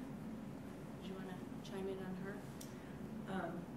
Certainly, that is amazing. I just wanted to recognize Kathy Underick retirement. I don't know if you were, yeah. But anyway, she's just an amazing woman. She's just been a phenomenal asset to our high school for many years. When my daughters were new there, it was like, who's this woman? She's just like the consummate person as a high school principal. So we're going to really miss her, and I wish her well in her retirement. All right. And I'm going to chime in on that also. Kathy has a true gift to connect with her students and her kids. And I personally will be forever indebted to Kathy for getting my 2 sons through high school. Jeff, I'm sure you can. Yeah, so I also would like to chime in. Absolutely. Kathy is the reason, I'm confident, the reason my son made it through high school. A very patient woman who really took the time to invest and engage in students in a way that many other people wouldn't. So she will definitely be missed. All right. And with that, I would motion to approve 7.4. All right. Second. Any further discussion? If there's no further discussion, all in favor say aye. Aye. All opposed? All right. 7.4 is approved. Donations. Adopt a resolution accepting donations. Member Caddo. We have, this is kind of a special one, I guess, for a couple of reasons. We had, on behalf of the district and the schools within the district, we owe a shout out to Carol Ann Lubavitch. There's a long list. It's $1,245 were donated by a number of different people. I'm not going to read the entire list at this point, but $1,245 were donated in memory of Carol Ann Lubavitch to the district, primarily to the Forest Lake ECFE. And the one that probably should get called out of the whole list. There are many, many small donations, not small, but smaller donations that were made by all kinds of people on her behalf in her memory. But there's one that was made by Tom Lubavitch, which was $400, and supplies valued at $100 that was also given to the Forest Lake ECFE. So again, that total was $1,245 altogether in her memory. $571.32 were donated to the Forest Lake Alpine Booster by the Forest Lake Alpine Booster Club to the Forest Lake High School Alpine team for new professional gates. There were Chromebooks and a cart valued at $7,149 donated by the Lino Lakes Elementary PTO to Lino Lakes Elementary Media Center for student use. $500 were donated by Greg and Andrea Sandiger of Stillwater to the to the Forest Lake FFA chapter for student leadership activities. $322.50 were donated by the Forest Lake Fast Break Club girls basketball boosters to the basketball team for payment on a coach bus trip in March. $200 was donated by the Forest Lake Drumline parent group to the Forest Lake High School Drumline for payment of staff badges for the MPA season. $73.99 was donated by the Forest Lake Wrestling Boosters to the Wrestling Club for partial payment for a coach bus trip to Bemidji. $483.50 were given by the Full Court Club boys basketball boosters to the boys basketball program for payment toward a coach bus to Duluth. $300 was donated by the Hoop Club to the EMT program for class use. $259.24 were donated by the Jolson Family Foundation in Forest Lake to the Community Education Youth Service Club for t-shirts for participants. $200 were donated by the Hugo American Legion Post 620 to the Forest Lake FFA for student activities. $2,759.57 was donated by the Forest Lake Boys Track Boosters to the boys track team for the payment of half of the assistant coach. $2,759.57 were donated by the Forest Lake Girls Track Boosters for apparently the other half of that, maybe assistant coach. $6,788.54 were donated by the Dugout Club in Forest Lake to the Forest Lake High School baseball program for coaches for the 2019 season. And that brought us to a total of $23,612.12 that were donated to the district this month. So thank you on behalf of the district and all of the schools and recipients of those dollars. All right, do we have a motion to adopt the resolution accepting donations? Second. Any discussion? I just want to thank everybody. I know a lot of those donations through the PTAs and PTOs. There's a lot of work that goes into earning that money, and it always goes to something that just really helps our kids. You know, it's really a nice thing to see, and that effort and all those the donations in memory. That was very nice. Yep. So, anyways, with that, if there's no further discussion, all in favor say aye. Aye. All opposed? Great. Resolution is adopted. 9, old business. I think what we'll do is we'll take a look at 9.1 and then we'll take a break. So 9.1, 2019-2020 budget program budget approval. Okay, thank you.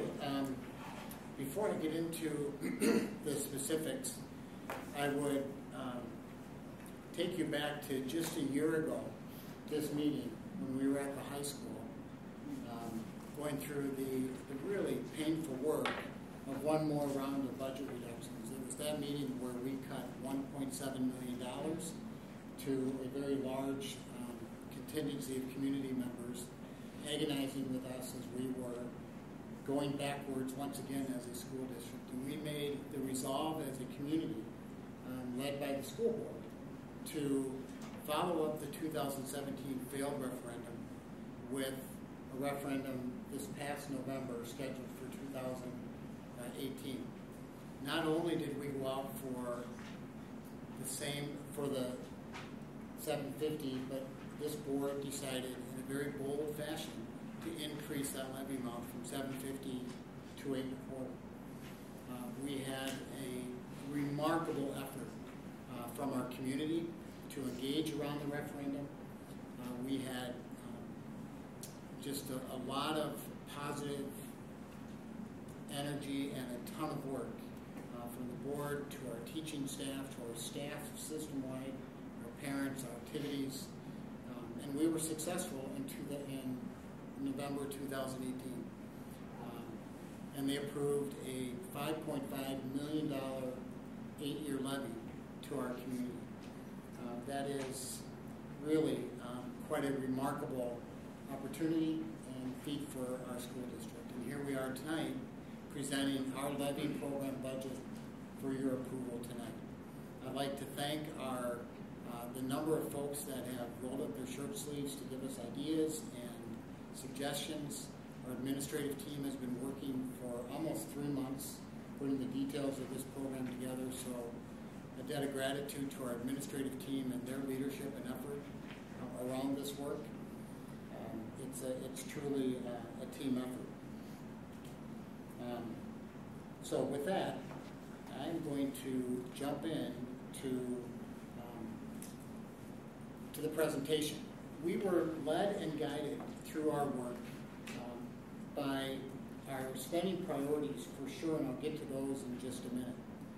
But our current strategic plan does provide and did provide some guidance for us, strategies 3 and 4, as you can see there, around rigorous, creative, relevant educational experiences and opportunities for students is one of our strategies as a school district. And another relevant strategy is that we would develop a system that recruits, hires, and retains the best staff and provides maximum professional growth for our staff throughout the school district. As you've seen before, we are led and guided by goals around the world's best workforce. These are the goals established by the Minnesota Department of Education, and these goals meet the federal requirement around the Every Student Succeed Act, which is the ESSER requirements from the federal government. And as you can see there, those goals that we are working on as a district and have for some time, that all students are ready for school.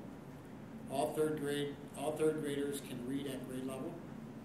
All racial and economic achievement gaps between students are closed. All students are ready for career and college. And all students graduate from high school. In addition, our efforts and our work in putting this program budget together have been anchored in and driven by these 5 focus areas as a school district. And you'll see a lot of parallel here to the world's best workforce. The district will provide every student with high-quality instruction that fosters literacy, inquiry, complex problem solving, and collaboration.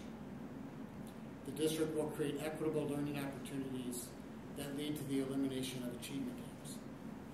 The district will ensure that graduates are college and career ready and prepared to be productive members of a diverse workforce. The district will encourage and promote collaboration with families, partners, and the community. And the district will maintain a safe and respectful environment and foster personal well-being among staff and students. We anchored our work in our goals, our priorities, and our focus areas.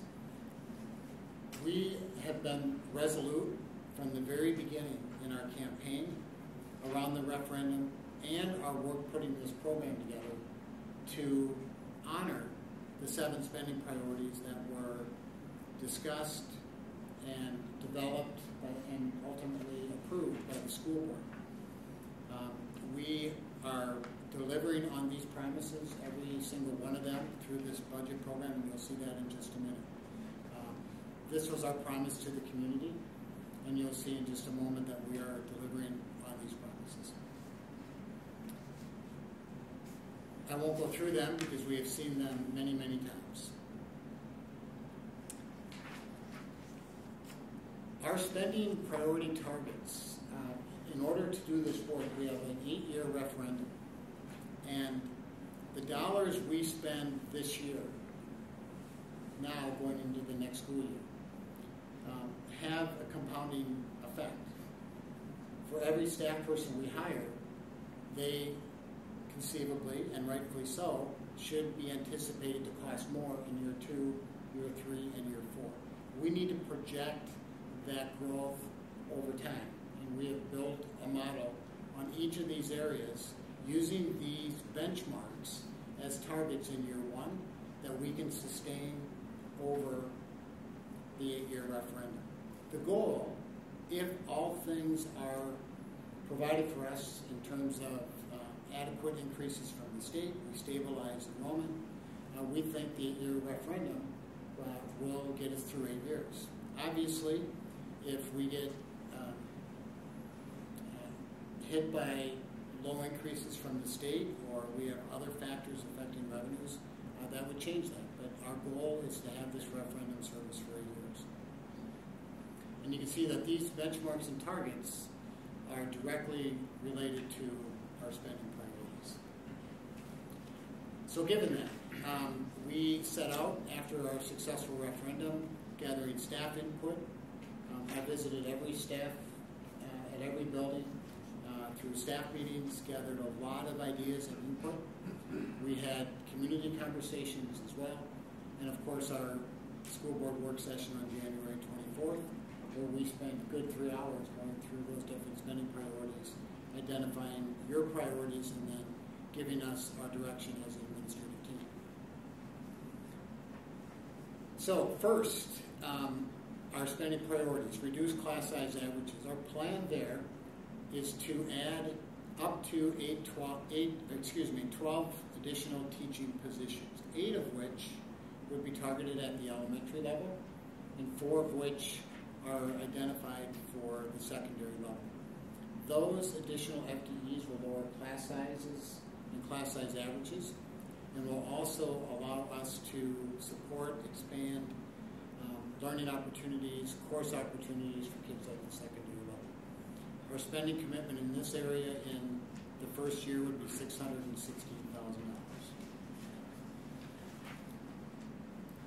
Next, you can see the terminology begins to shift a little bit, because it's not just about instructional resources, but what are we doing with these resources? Our aim here and our effort is to advance, create 21st century learning systems for our students. We're going to do that in a number of different ways.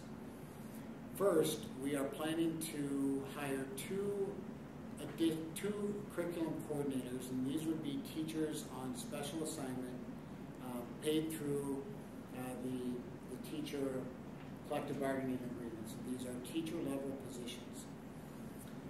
They will provide leadership in the whole work around curriculum development, curriculum review, supporting the work in immersion, STEM, technology, the various efforts and programs that we have that need support throughout the school district. The bottom line is, over the years of budget reductions, we have seen dramatic reductions to our system around teaching and learning. We are able with this program to, in a sense, rebuild the engine that drives teaching and learning for our school district. So 2 curriculum coordinators and reestablishing the curriculum review and development process. We have all but eliminated that through budget reductions. You cannot have a high-powered, vibrant curriculum teaching and learning program if you don't have staff leading that work. So reestablishing the curriculum review and development process, where we will bring teachers together to review curriculum and align to standards, professional development to prepare to work around the new standards and so on.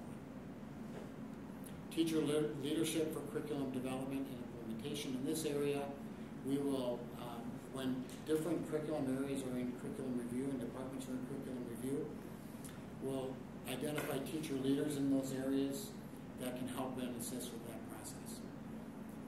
Additionally, hiring 6 instructional coaches, 2 literacy coaches that would work at the elementary level. They would match up with and join the 2 literacy coaches we currently have on board, and they would provide coaching support around literacy for elementary teachers. Hiring 2 math instructional coaches working at the elementary level. That will, 2 folks that will fill out 1.6 FTE. It could be 1 teacher in a 0.6 teacher level position, or 2.8s, however that shapes out, once we post those positions and see who's interested in those positions. Additionally, 2 secondary instructional coaches, 1 at the high school and 1 at the middle school.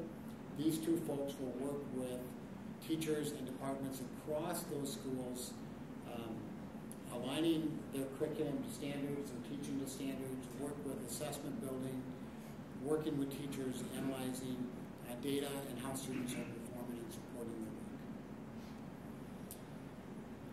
Investing financial resources for teacher professional development, conferences, summer training, professional development, time for staff to develop curriculum, write curriculum, align curriculum to standards, summer work that needs to be done to support work going on in the classroom, instructional resources and materials, dollars that we can purchase, updated curriculum.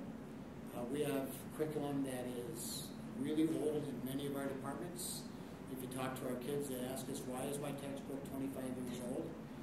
When we go through years of budget reductions and scarce resources, we end up with curriculum that gets outdated in a hurry. So an investment in updating instructional resources and material, and technology integration and support at the middle school and high school, providing support for technology, hardware, and software integration and support, for a total investment in 21st century learning systems of $869,500. Next is 21st century learning opportunities for students. So working our way down this list, we are looking to bring on board 3.5 innovation specialists that will work in the area of gifted education, STEM, and technology. So that's 3.5 FTE, roughly a half a position in each of the elementaries. These are folks working directly in the classroom along with teachers, supporting their work around providing enrichment opportunities, gifted opportunities for students, getting kids excited about technology and science and engineering, and providing that level of expertise along with their teachers. Instructional resources and material, again, an investment here in general instructional STEM gifted resources and curriculum resources in this area. Extended learning opportunities for elementary students, bringing back things that were cut in this last round of budget reduction, such as Destination Imagination, future problem solving, in partnership with community education. Hiring a full-time career and technical education coordinator that will work at the secondary level around work-based learning opportunities, career pathways, helping kids identify career passions and taking them from the classroom to industry. Partnering with the Department of Labor and Industry grant and with Lake Center for Youth and Family. Restoring the activity bus 1 day a week. We used to have an activity bus 4 days a week. With the shift of middle school, or at the time junior high athletics, to community education and FLAW, those programs are sometimes after school, but mainly in the evening. So there would be less of a need for an activity bus there. But by providing an activity bus 1 day per week, will allow the middle school and high school students, for that matter. If you think about the middle school concentrating after-school activities to 1 day a week, right now there's no way to participate in a middle school activity if you need to ride a bus. So by concentrating those activities 1 day per week, whether that's yearbook, peer leaders, Lego League, or whatever they may want to create at the middle school, it would allow students to participate and have a ride home after school. A reduction of activity fees. We charge activity fees on a weekly basis. This would be a reduction of $1 per week. Well, that doesn't seem like much. A sport might go 15, 16, 18 weeks. As you can see tonight, we have kids involved in 2 or 3 sports. That adds up over the course of the year. Reduce high school parking fees by $25 per semester. That would be a $50 per year reduction for students who buy a parking pass both semesters. Expand 6th grade band, orchestra, and choir large group ensemble, providing two 40-minute sessions per week. That would also retain the lesson program that complements the 40-minute large group ensemble program. Also expand middle school music lesson program to now include the 8th grade, so we'd have a lesson program in 7th and 8th grade. And create a $25,000 annual budget for music instrument replacement, so that we're not just scrambling when the tuba breaks and trying to find, I don't know what a tuba costs, but it's not cheap. and having dollars that we can create a schedule where we can be replacing and upgrading instruments, so we can provide instruments that work on a regular basis for our students. And an investment in 21st century learning opportunities of $533,000 next year. Learning supports for students. I'm excited about the opportunity here to address the growing need around behavior and mental health, which is a growing concern for our students. You see that in the media. The legislature is talking a lot about the need for mental health. So we're going to address that in two ways in particular. The first bullet and the third bullet. The first bullet is the idea of hiring a board-certified behavior analyst. That is a master's level, highly trained behavior analyst that has the skill set to understand the function of behavior, the root causes of behavior, and the expertise to work with school psychologists, counselors, special education teachers, if the students are special education students, to develop effective intervention plans. And then work with and coach classroom teachers, counselors, psychologists, EBD teachers to implement behavior plans that can help students be more successful, kids who struggle with behavior be more successful in the classroom. So along with the board-certified behavior analyst will be two behavior intervention specialists that would work along with the two BIS positions we currently have in place paid through special education. So in essence, a team of 5 people led by a board-certified behavior analyst, providing that expertise. This is, in a sense, a roving team working from one situation to the next throughout the district. So they're not working in one building per se, but providing that resource throughout the district. In the area of mental health, we are in conversation currently with Canvas Health to partner with Canvas Health to bring mental health practitioners into our school as school resource folks working alongside student service staff in our schools. So these would be folks that would reside in our school, office in our school, become part of the teaching teams, so they understand the culture and the needs that exist within the schools. Specifically, we're looking to bring a full-time mental health practitioner to the high school, one full-time to the middle school, and working with the ALC, a full-time mental health practitioner working between Forest Lake and Forest View Elementary, and a full-time, 3 days a week, mental health practitioner at Wyoming Elementary. Wyoming Elementary is our biggest elementary. We currently have 4 district-wide special education programs there. And the other buildings in our district currently get support through community-based mental health practitioners that do provide service, so we are providing mental health supports and services in the other schools. And the third bullet is providing an academic support specialist at each of our elementaries. So this is 7 specific elementary academic support specialists. In the past, as you know, we had the ADSIS program, we had reading recovery. Those were very specific reading and math intervention programs for students at the elementary level. They had to work with very specific students who qualified as low-performance students on NWA or the MCA exam. The academic support specialist would be a teacher-level position working alongside classroom teachers providing intervention support for students who need additional support.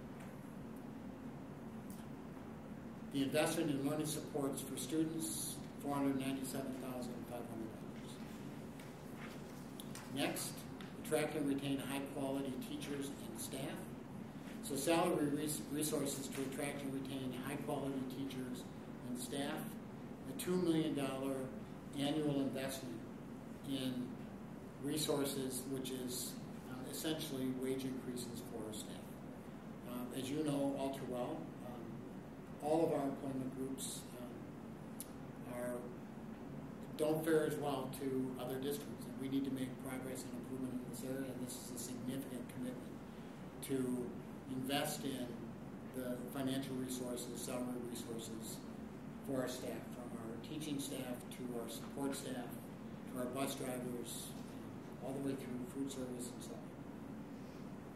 And lastly, enhanced financial stability for the school district. This will be a $967,500 set aside next year. Because each of these areas have a compounding growth over each of those years, we are investing more heavily in year one in fund balance. Because as we work our way through those 8 years, the amount that we are able to commit to fund balances diminishes. In fact, in year 7 and 8 on our model, we're putting 0 into fund balance. So we're putting those resources aside from the very beginning. As you know, with roughly 2% fund balance and a recommendation of being 8 to 10% fund balance, we won't be there even after this, but we'll be in far better shape. So we are wise as a system to set aside the resources so we can respond to difficult financial times should we face them in the future.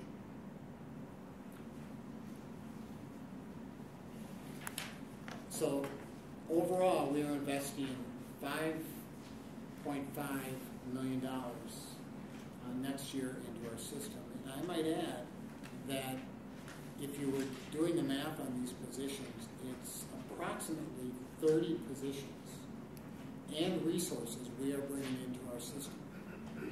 I would emphasize that all of those 30 positions point to the classroom. You're either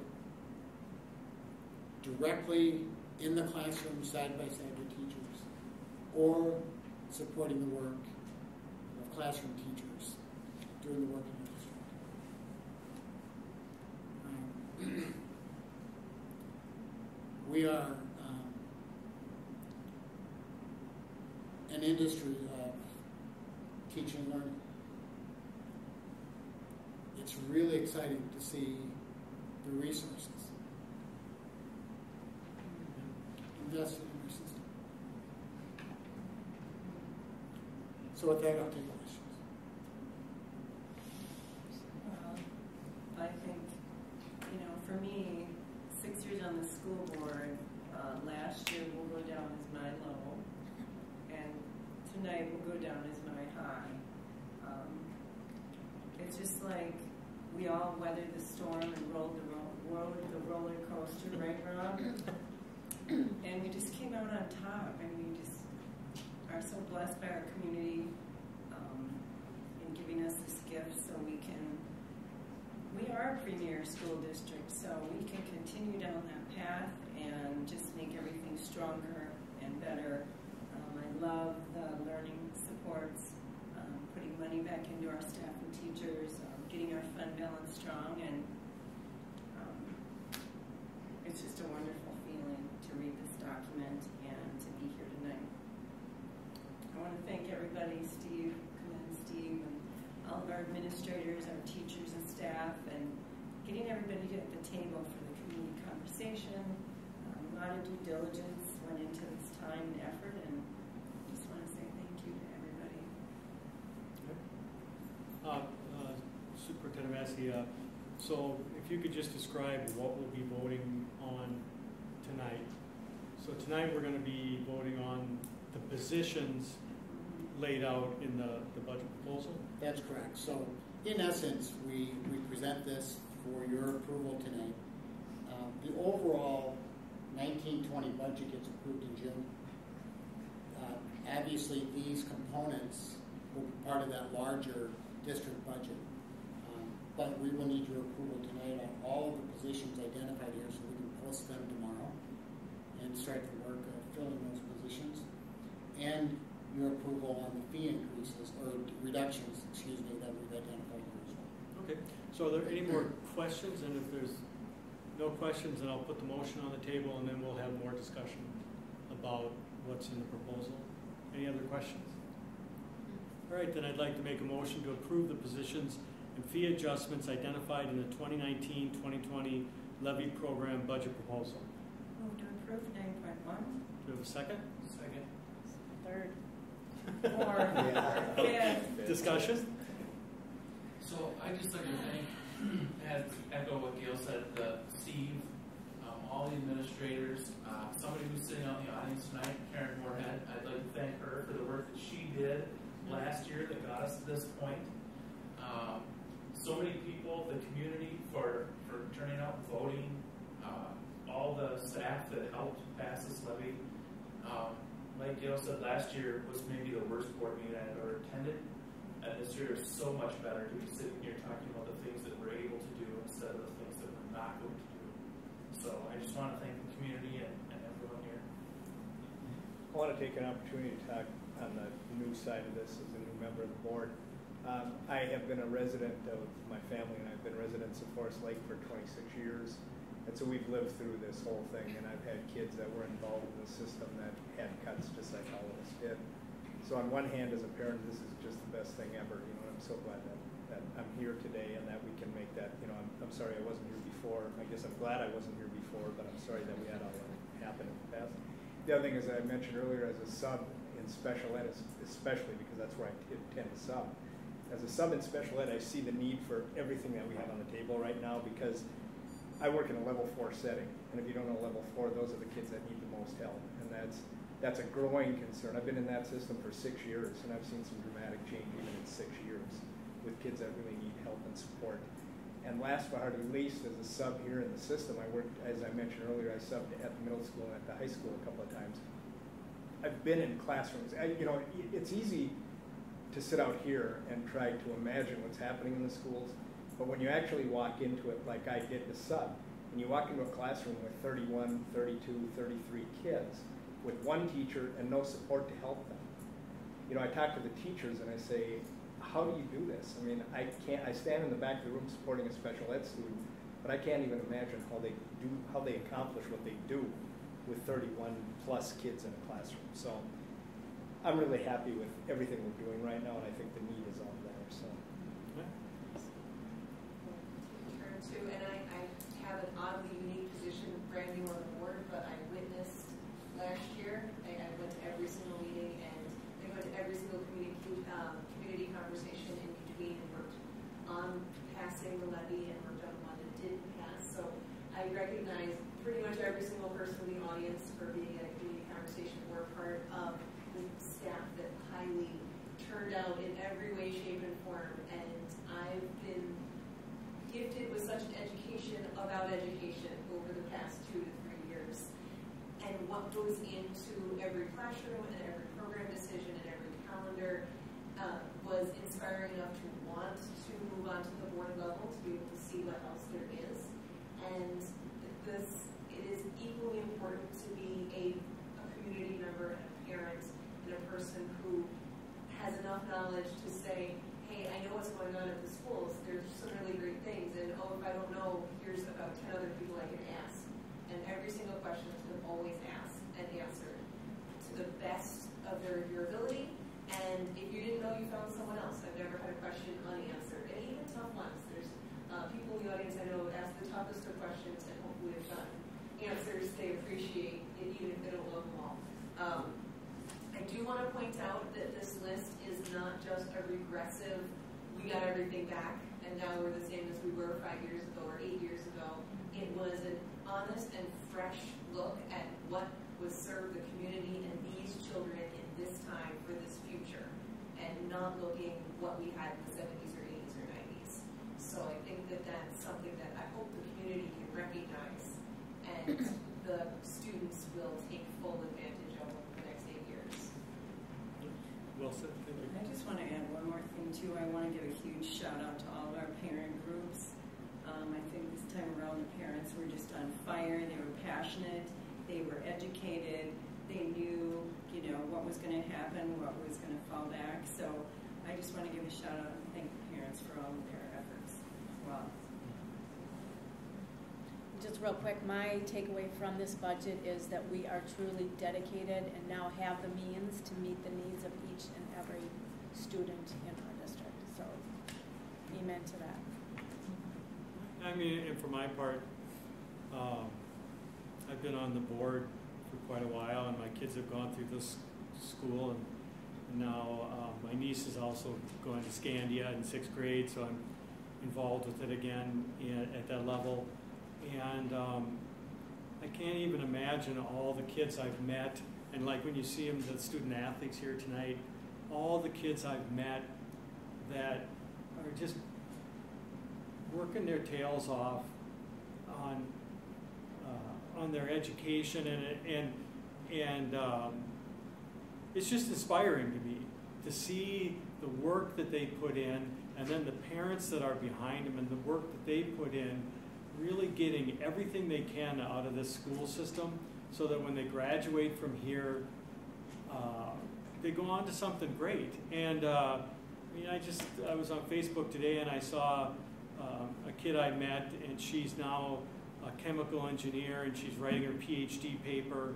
And that's the thing that we enable. We don't do it, the kids do it, but we enable it. And so that's why I'm just kind of, it's a little bit overwhelming to see being able to take the money that the public has given us and then put it so much towards getting those kids a good education and improving their education, improving what they'll be able to do with their education, and seeing so much of the money going towards a classroom, and seeing that amount that's going towards a classroom increasing year after year after year after year as a proportion of what we're spending here. I just really like that part of it. I really like that we're addressing some of the mental health needs that are really critical. If we want to ensure that every kid can get a great education, then there's a lot of work that has to be done there, and I really like that. And so there's a lot to love in this, but especially for me, it's that it's going towards the classroom. It's going towards helping those kids get that education that is going to be critical for them, And yeah, it's a good feeling. It's a really good feeling, and like everybody else, I want to thank not just all the people that worked on this levy, but the one before it, and the one before it, and the one before it, and the one before it. And it's taken a lot to get to this point. So with that, do we have any more comments or questions? All right, with that, Member Clerk, could you please take a roll call? Member Kettle? Aye. Member Luthner? Aye. Member Peterson? Aye. Member Tyson? Aye. Member Rayfield? Aye. Member Olson votes aye. All right, the motion is approved. With that, I think we'll take a 5-minute break and come back and address 9-2.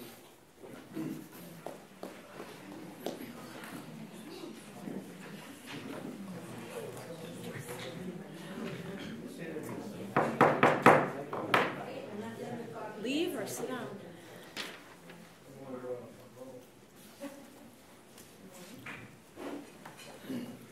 We lost quite a few. Of course.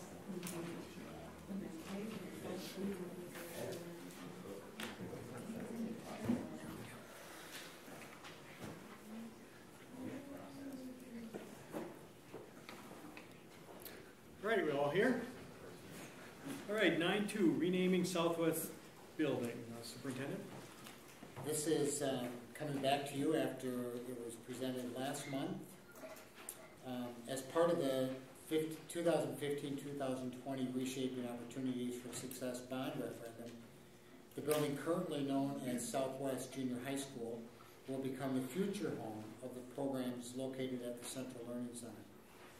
Those programs include the Forest Lake Area Community School, community education, the aquatics and pool program, teaching and learning, curriculum and instruction, QComp, early childhood programming, including ECFE and ECSE, and preschool programming, child care, staff development, food service, family support, the list goes on. This building is currently in the construction phase, and we are hoping to complete that during the summer and occupy starting in the fall. And after a thorough discussion and committee work with a lot of input, considering a number of options, the stakeholder committee, facilitated by Director McKinnon, is recommending that the building currently known as Southwest Junior High School be renamed as the Forest Lake Area Schools Education Center. And administration recommends approval. All right, do we have a motion to rename Southwest Junior High School to the Forest Lake Area Schools Education Center? So moved. Second. Discussion? I think it makes complete sense. To add, I wish we could have more exciting building names, but this fits. Fair enough. I think it sounds very professional. I think it encompasses kind of what's in there, and we need it to be an identifier and for our community and our school district. So I think the committee, Corey did a great job facilitating that. We went a couple of rounds, and I think it had its due diligence. So. I'd also like to thank Member Luthner for being on that committee as well. So, any further discussion? If there's no further discussion, Member Clerk, please take a roll call. Member Luthner? Aye. Member Peterson? Aye. Member Tyson? Aye. Member Rayfield? Aye. Member Olson votes aye, and Member Kettle. Aye. All right. The building is renamed. 9.3, General Fund Budget Adjustments. Director Martini. Thank you very much. Well, as Board Member Kettle mentioned, we were going to talk a little bit about the current year budget and the fact that the Finance Committee does review that budget on a trend basis every month. So we look at revenues compared to last year and the year before, with last year having a successful contribution to fund balance in the general fund or improved general fund position. We're looking good not only on revenues and expenditures, but we also engaged Jackie Hegel for a third-party revenue review. And the result of that was, while we had some reductions due to loss of students, we had gains in other areas. And we're going to be recommending a $600,000 revenue adjustment. State aid's going down $300,000, property taxes going up $500,000, federal sources up $100,000, and other local sources going up $300,000, for a total of $600,000 increase on the revenue side. And again, just for conservative expression, we want to increase the expenditure side of the budget so that there's no change to fund balance. We will be modifying wages, benefits, purchase services, and the capital accounts. But this is a proposed no change to fund balance. Okay. Do you have a motion to approve the stated general fund budget adjustments? Move to approve 10.3. Second. Any discussion? Just say that we went through these in detail in the Finance Committee, and it's generally good news. So. That is excellent news. And this does not include any levy dollars, correct? That's all next year? Absolutely correct. All right. Any further discussion?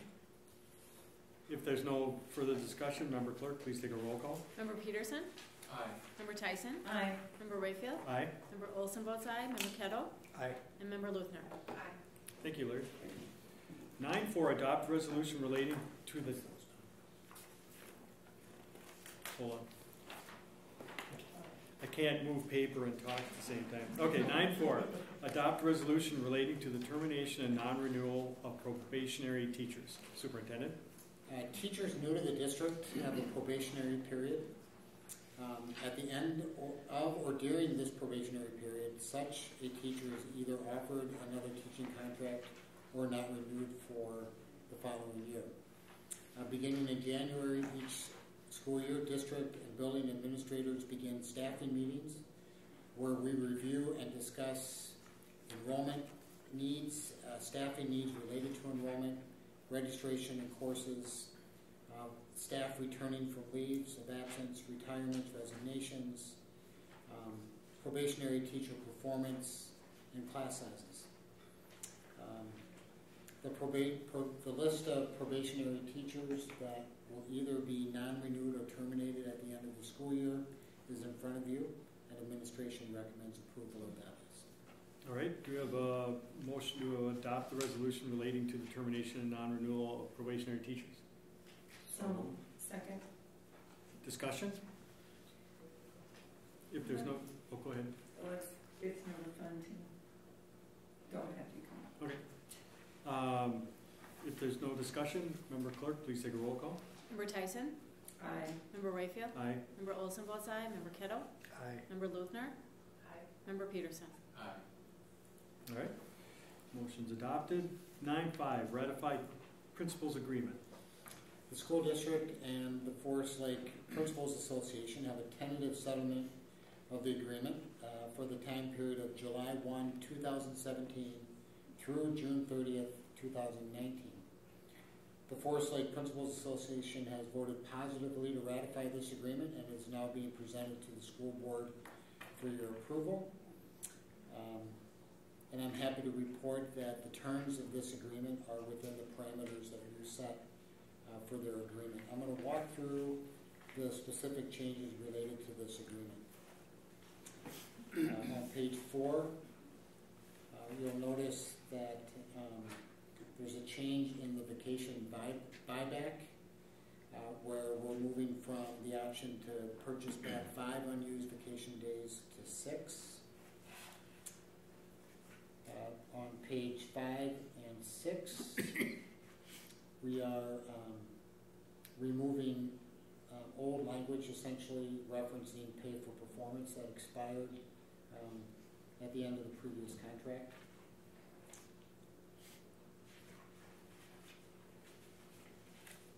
On page 14, once again, in a similar fashion, we're eliminating old language that references a 403B number that changed in the previous contract for the final year of that contract, and that carries forward. And then lastly, in the agreement would be on page 21. You'll notice that the wages in year 1 of this contract, which would be the 17-18 school year, which was the previous school year, and the current school year, which would be year 2 of this agreement, the wages remain the same in both years. The 1% increase in year 1 and the 1% increase in year 2, or the dollars related to that parameter, are allocated to a new concept of an experience increment concept. And I'll walk through that just real briefly. In years 1 and 2, a principal would have no addition based on experience. In years 3 and 4 of their time in the school district, there would be a $1,050 increase during those years for their experience. In years 5 and 6 years of experience, a $2,100 increase. It's not compounding, so that is $1,050 gets replaced with $2,100. Year 7 and 8, the figure becomes $3,150, and years 9 and beyond become $4,000 in addition to base. And with those changes, administration recommends approval. All right. Do you have a motion to ratify the principals agreement? So moved. Second. All right. Discussion? I think there's some really good changes in here. I like the pay for performance kind of ended, and so it's tiered now on kind of the years of service, and I really like that idea. So, great job. I'm glad everybody's happy. Any other discussion? Sure, if there isn't, I would just take this opportunity to thank our building principals for their work. As a high school principal, I know the work really well, and I would tell you that we cannot have great schools without great principals.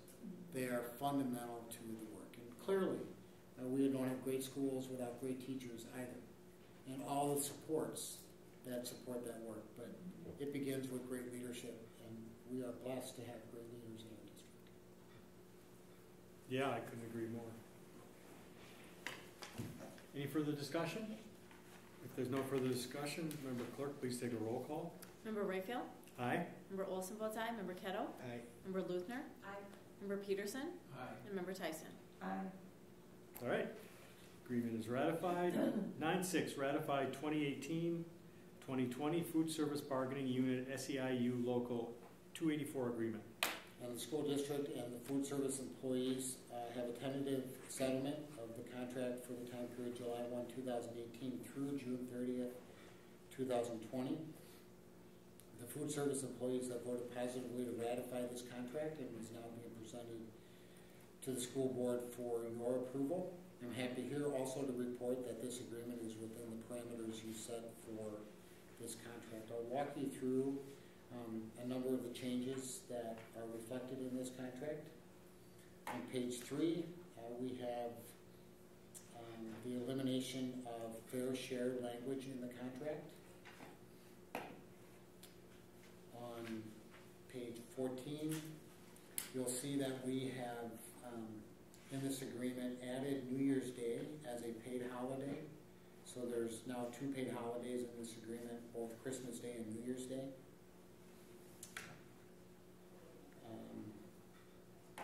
We also have language in the contract relative to the bumping process for an employee, a food service employee moving from one classification to another.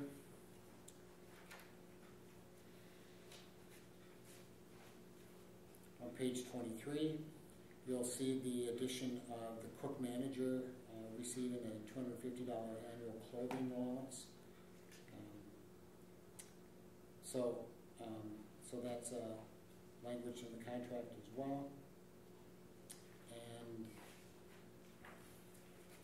on the last page of the contract, on the wages, you'll see a 1% increase in year 1 and a 3% increase in year 2 across the pay scale.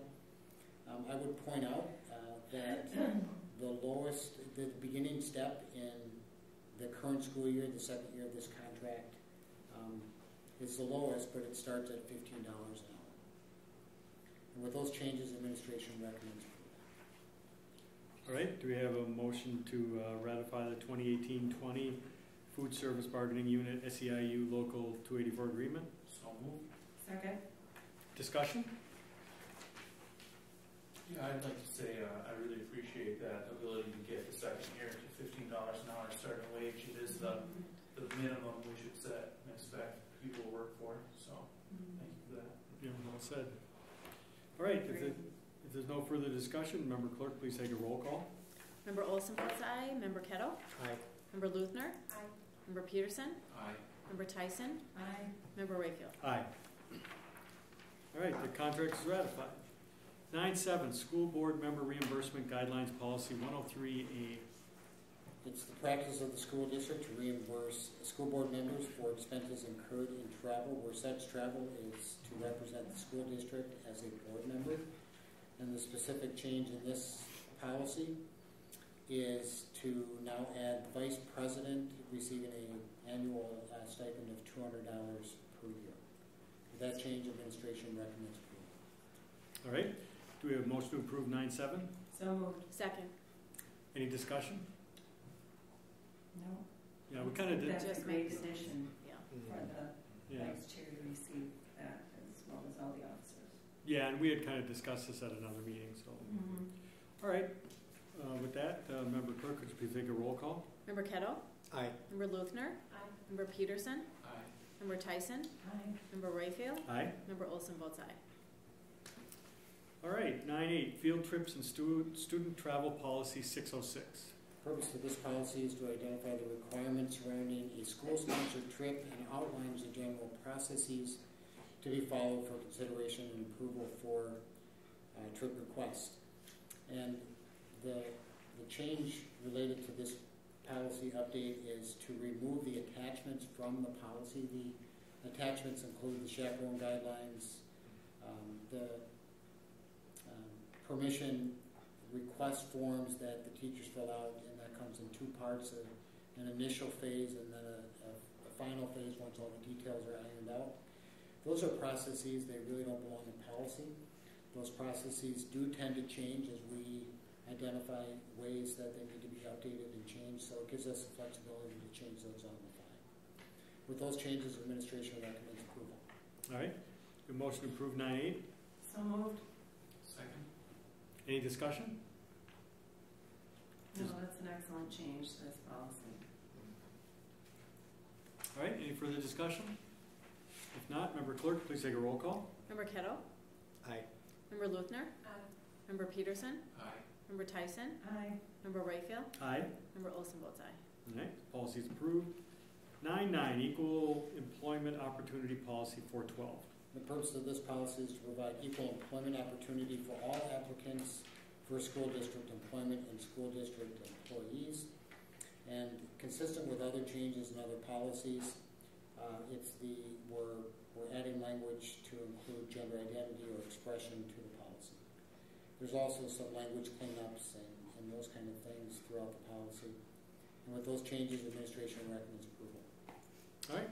Do a motion to approve the Equal Employment Opportunity Policy 412. So moved. Second. Discussion? Appreciate the proactive nature of the changes. So, and with that, Member Clerk, could you please take a roll call? Member Luthner? Aye. Member Peterson? Aye. Member Tyson? Aye. Member Rayfield? Aye. Member Olson votes aye, and Member Kettle. Aye. All right. 9.10, Equal Education Opportunity Policy 535. The purpose of this policy is to ensure that equal educational opportunity is provided for all students of the school district. And consistent and similar to the previous policy, it now includes language related to gender identity and expression, a couple of language cleanups as well. And with that, administration recommends approval. All right. Do you have a motion to approve 9.10? So moved. Second. Discussion? If there's no discussion, Member Clerk, please take a roll call. Member Peterson? Aye. Member Tyson? Aye. Member Rayfield? Aye. Member Olson votes aye. Member Kettle? Aye. And Member Luthner? Aye. And then just for anybody watching, just remember that these policies have gone through the policy committee where they get extensive discussion, and oftentimes the number of changes we're looking at are small, and so just because we're moving through them kind of quick. 9.11, use of peace officers and crisis teams to remove students with IEPs from school grounds policy 544. The purpose of this policy is to describe the appropriate use of peace officers and crisis teams to remove, if necessary, a student with an individual education program, an IEP, from school grounds. A couple of changes to this policy. On the second page of the policy, we're eliminating language referencing prevention, a reason for which to remove a student, removing the option to remove for the purpose of preventing serious property damage. Now, that would not suggest that we are not concerned about dealing with students around that. We certainly are. But when you're looking at physical hold and removing students, it really is about when the student or other students or staff are in harm's way. Okay. And additionally, we're adding language on the fourth page, and I'll just read it here so that we have it out there. And we're adding language to item 6 related to physical holds that restrict or impairs a child's ability to breathe. We're adding and also restricts or impairs a child's ability to communicate distress, places pressure or weight on a child's head, throat, neck, chest, lungs, sternum, diaphragm, back, or abdomen, or results in straddling a child's torso. So that would be added language. We're also adding language related to reporting procedures to the Minnesota Department of Education. With those changes, administration recommends approval. All right. Do you have a motion to approve 9.11? Move to approve. Second. And I would just point out that what Dr. Massey was just talking about are what is prohibited. Correct. Yes. Correct. If that was not clear, thank you. All right. Is there any further discussion? I just like the addition of the additional language in this. I think it's important, and it's great to have that in there. All right. Yeah, I would agree. It really clarifies it much better. Any further discussion? If not, Member Clerk, please take a roll call. Member Tyson? Aye. Member Rayfield? Aye. Member Olson votes aye. Member Kettle? Aye. Member Luthner? Aye. And Member Peterson? Aye. All right. Motion's approved. 9:12. Recommendation to approve new course AP Computer Science Principles AB. Director Georgie presented a really good outline of this new course proposal at last month's meeting. As you're aware, we offer close to 40 classes at our high school that offer college credit opportunity. This would add to that list. We currently offer the upper level computer science course, AP Computer Science course. This is the more entry level, if you will, computer science course on the AP side. So it begins to bring kids interested in but may not perceive themselves as high-end computer science kids, but have the aptitude and the interest. So we're excited about the opportunity to have a course of this nature that brings kids into the growing career field of computer science. So with that, administration recommends approval of this new course. All right, do we have a motion to approve 9:12? So moved. Second.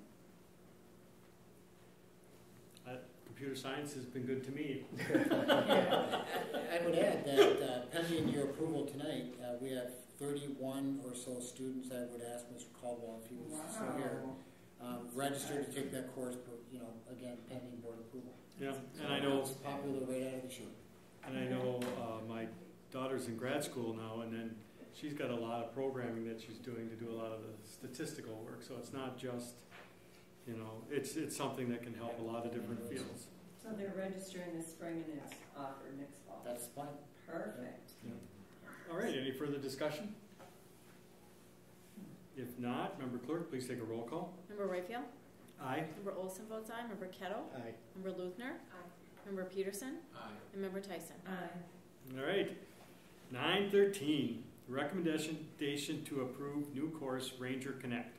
Earlier tonight, you saw the world's best workforce goals, and you saw college and career readiness as one of those goals. And this particular course relates to the advisory program now called Ranger Connect at the high school, where they're doing a lot of college and career planning work with students, which is really vital as kids create purpose through high school and plans for their future. So we are now looking to add a quarter credit each year for the 30 minutes a day that they're spending in this course. So the quarter credit a year would equate to the half credit or the full credit we add in terms of the time that kids are involved in that curriculum. With that, administration recommends approval. All right. Do we have a motion to approve 9:13? So moved. Second. Any further discussion? If not, Member Clerk, please take a roll call if you're not exhausted from it yet. Member Olson votes aye. Member Kettle? Aye. Member Luthner? Aye. Member Peterson? Aye. Member Tyson? Aye. And Member Rayfield? Aye. Thank you. New business. Agenda item 10, new business. 10.1, permission to bid 2019-2020 milk. To comply with bid law requirements and to obtain the best possible price, the district solicits sealed bids for milk product. A bid announcement will be published on April 18th and April 25th. The bid openings would occur on May 22nd at 10 a.m. in the boardroom, and bids will be analyzed and recommended for board approval at the June 6th school board meeting. So administration is asking for your approval to follow that timeline and begin the bid process. Are we asking for that now? We're asking for your approval tonight to begin this bid process. Oh, okay. Move to approve 10.1. Okay, perfect. Second. Any discussion? If there's... Is there a lot of competition on this? Just a question. Director Martini? We often receive 3 to 4 responses. Okay, so any further discussion? If not, all in favor say aye. Aye. All opposed? 10.2, discipline policy 515. The discipline policy is a policy that that really provides guidance and structure through this policy for how we work with students all the way from our elementary program through the secondary program. The policy is reviewed annually, and from time to time we identify areas of the policy that need to be updated. I will identify the few that are being recommended for changes in this policy. The first is located on page 7 and relates and just really changes language from cell phone to student personal communication device. They change rapidly and formatted them, so we are trying to be inclusive and accurate in that reference and language in the policy. Changes on page 13 are related to bus consequences. We do lay out in this policy the progressive or sequential consequences, first offense, second offense, third offense, so that there's consistency and structure around how we expect kids to behave on the bus and provide support for bus drivers. This policy will differentiate those guidelines from an elementary student to a secondary student, where in the past they were general guidelines for any student, so appropriately we begin to identify different levels of consequences, if you will, from an elementary to a secondary student. We also add language that there's language in the policy where a bus driver, because you can, on an evening route where school staff are perhaps already home or not available and there might be an incident on the bus, the bus driver has the latitude to remove that student from the bus in order for school staff to address the behavior before the student returns to the bus. We're adding language here that would require that the bus driver have direct contact, telephone or meeting directly with the parent regarding that removal for the next day. So that's added language. And then on page 15, we are adding language that specifically identifies that students need to be at the bus stop 5 minutes before the bus arrives, and that parents need to have students properly dressed for the weather. And lastly, to have a plan in case the bus is late. So we are trying to be explicit in terms of the expectation there. Quite frankly, we're trying to avoid kids running to the bus stop on a snowy, icy morning when they're running to a bus stop and we have a heavy bus still moving to the bus stop. It's a very dangerous situation. So we're trying to be clear with parents about the expectation to get to the bus stop properly dressed and a plan in case the bus is late. All about student safety. With those changes, administration recommends. Okay. And then 10.3 veteran. Oh, excuse me, we're not approving it's a new policy. Thank you for that. Is that in there twice though? Steve, the 5 minutes. Well, this is just a first reading. So. We'll look at that. Okay. Thank you. Okay. 10.3 Veterans Preference Policy 441. Purpose of this policy is to comply with the Minnesota Veterans Preference Act, which provides preference points for veterans applying for employment with political subdivisions, including school districts, as well as additional rights for veterans in the discharge process. And we are following those guidelines to adjust the point system that gets awarded to veterans in the interview process and the applicant review process. Okay. And this is not a new policy? It's not a new policy. Okay. We're just updating the policy with adjusting the point values assigned to the application process and the interview process. Perfect. All right. Okay. Well, that went pretty well. Everybody review the upcoming calendar dates and be sure to read Dr. Massey's Friday updates for other calendar dates. And with that, do we have a motion to adjourn? So moved. Second. Any discussion? If there's no discussion, all in favor say aye. Aye. All opposed? All right, we're adjourned. Thank you, everyone.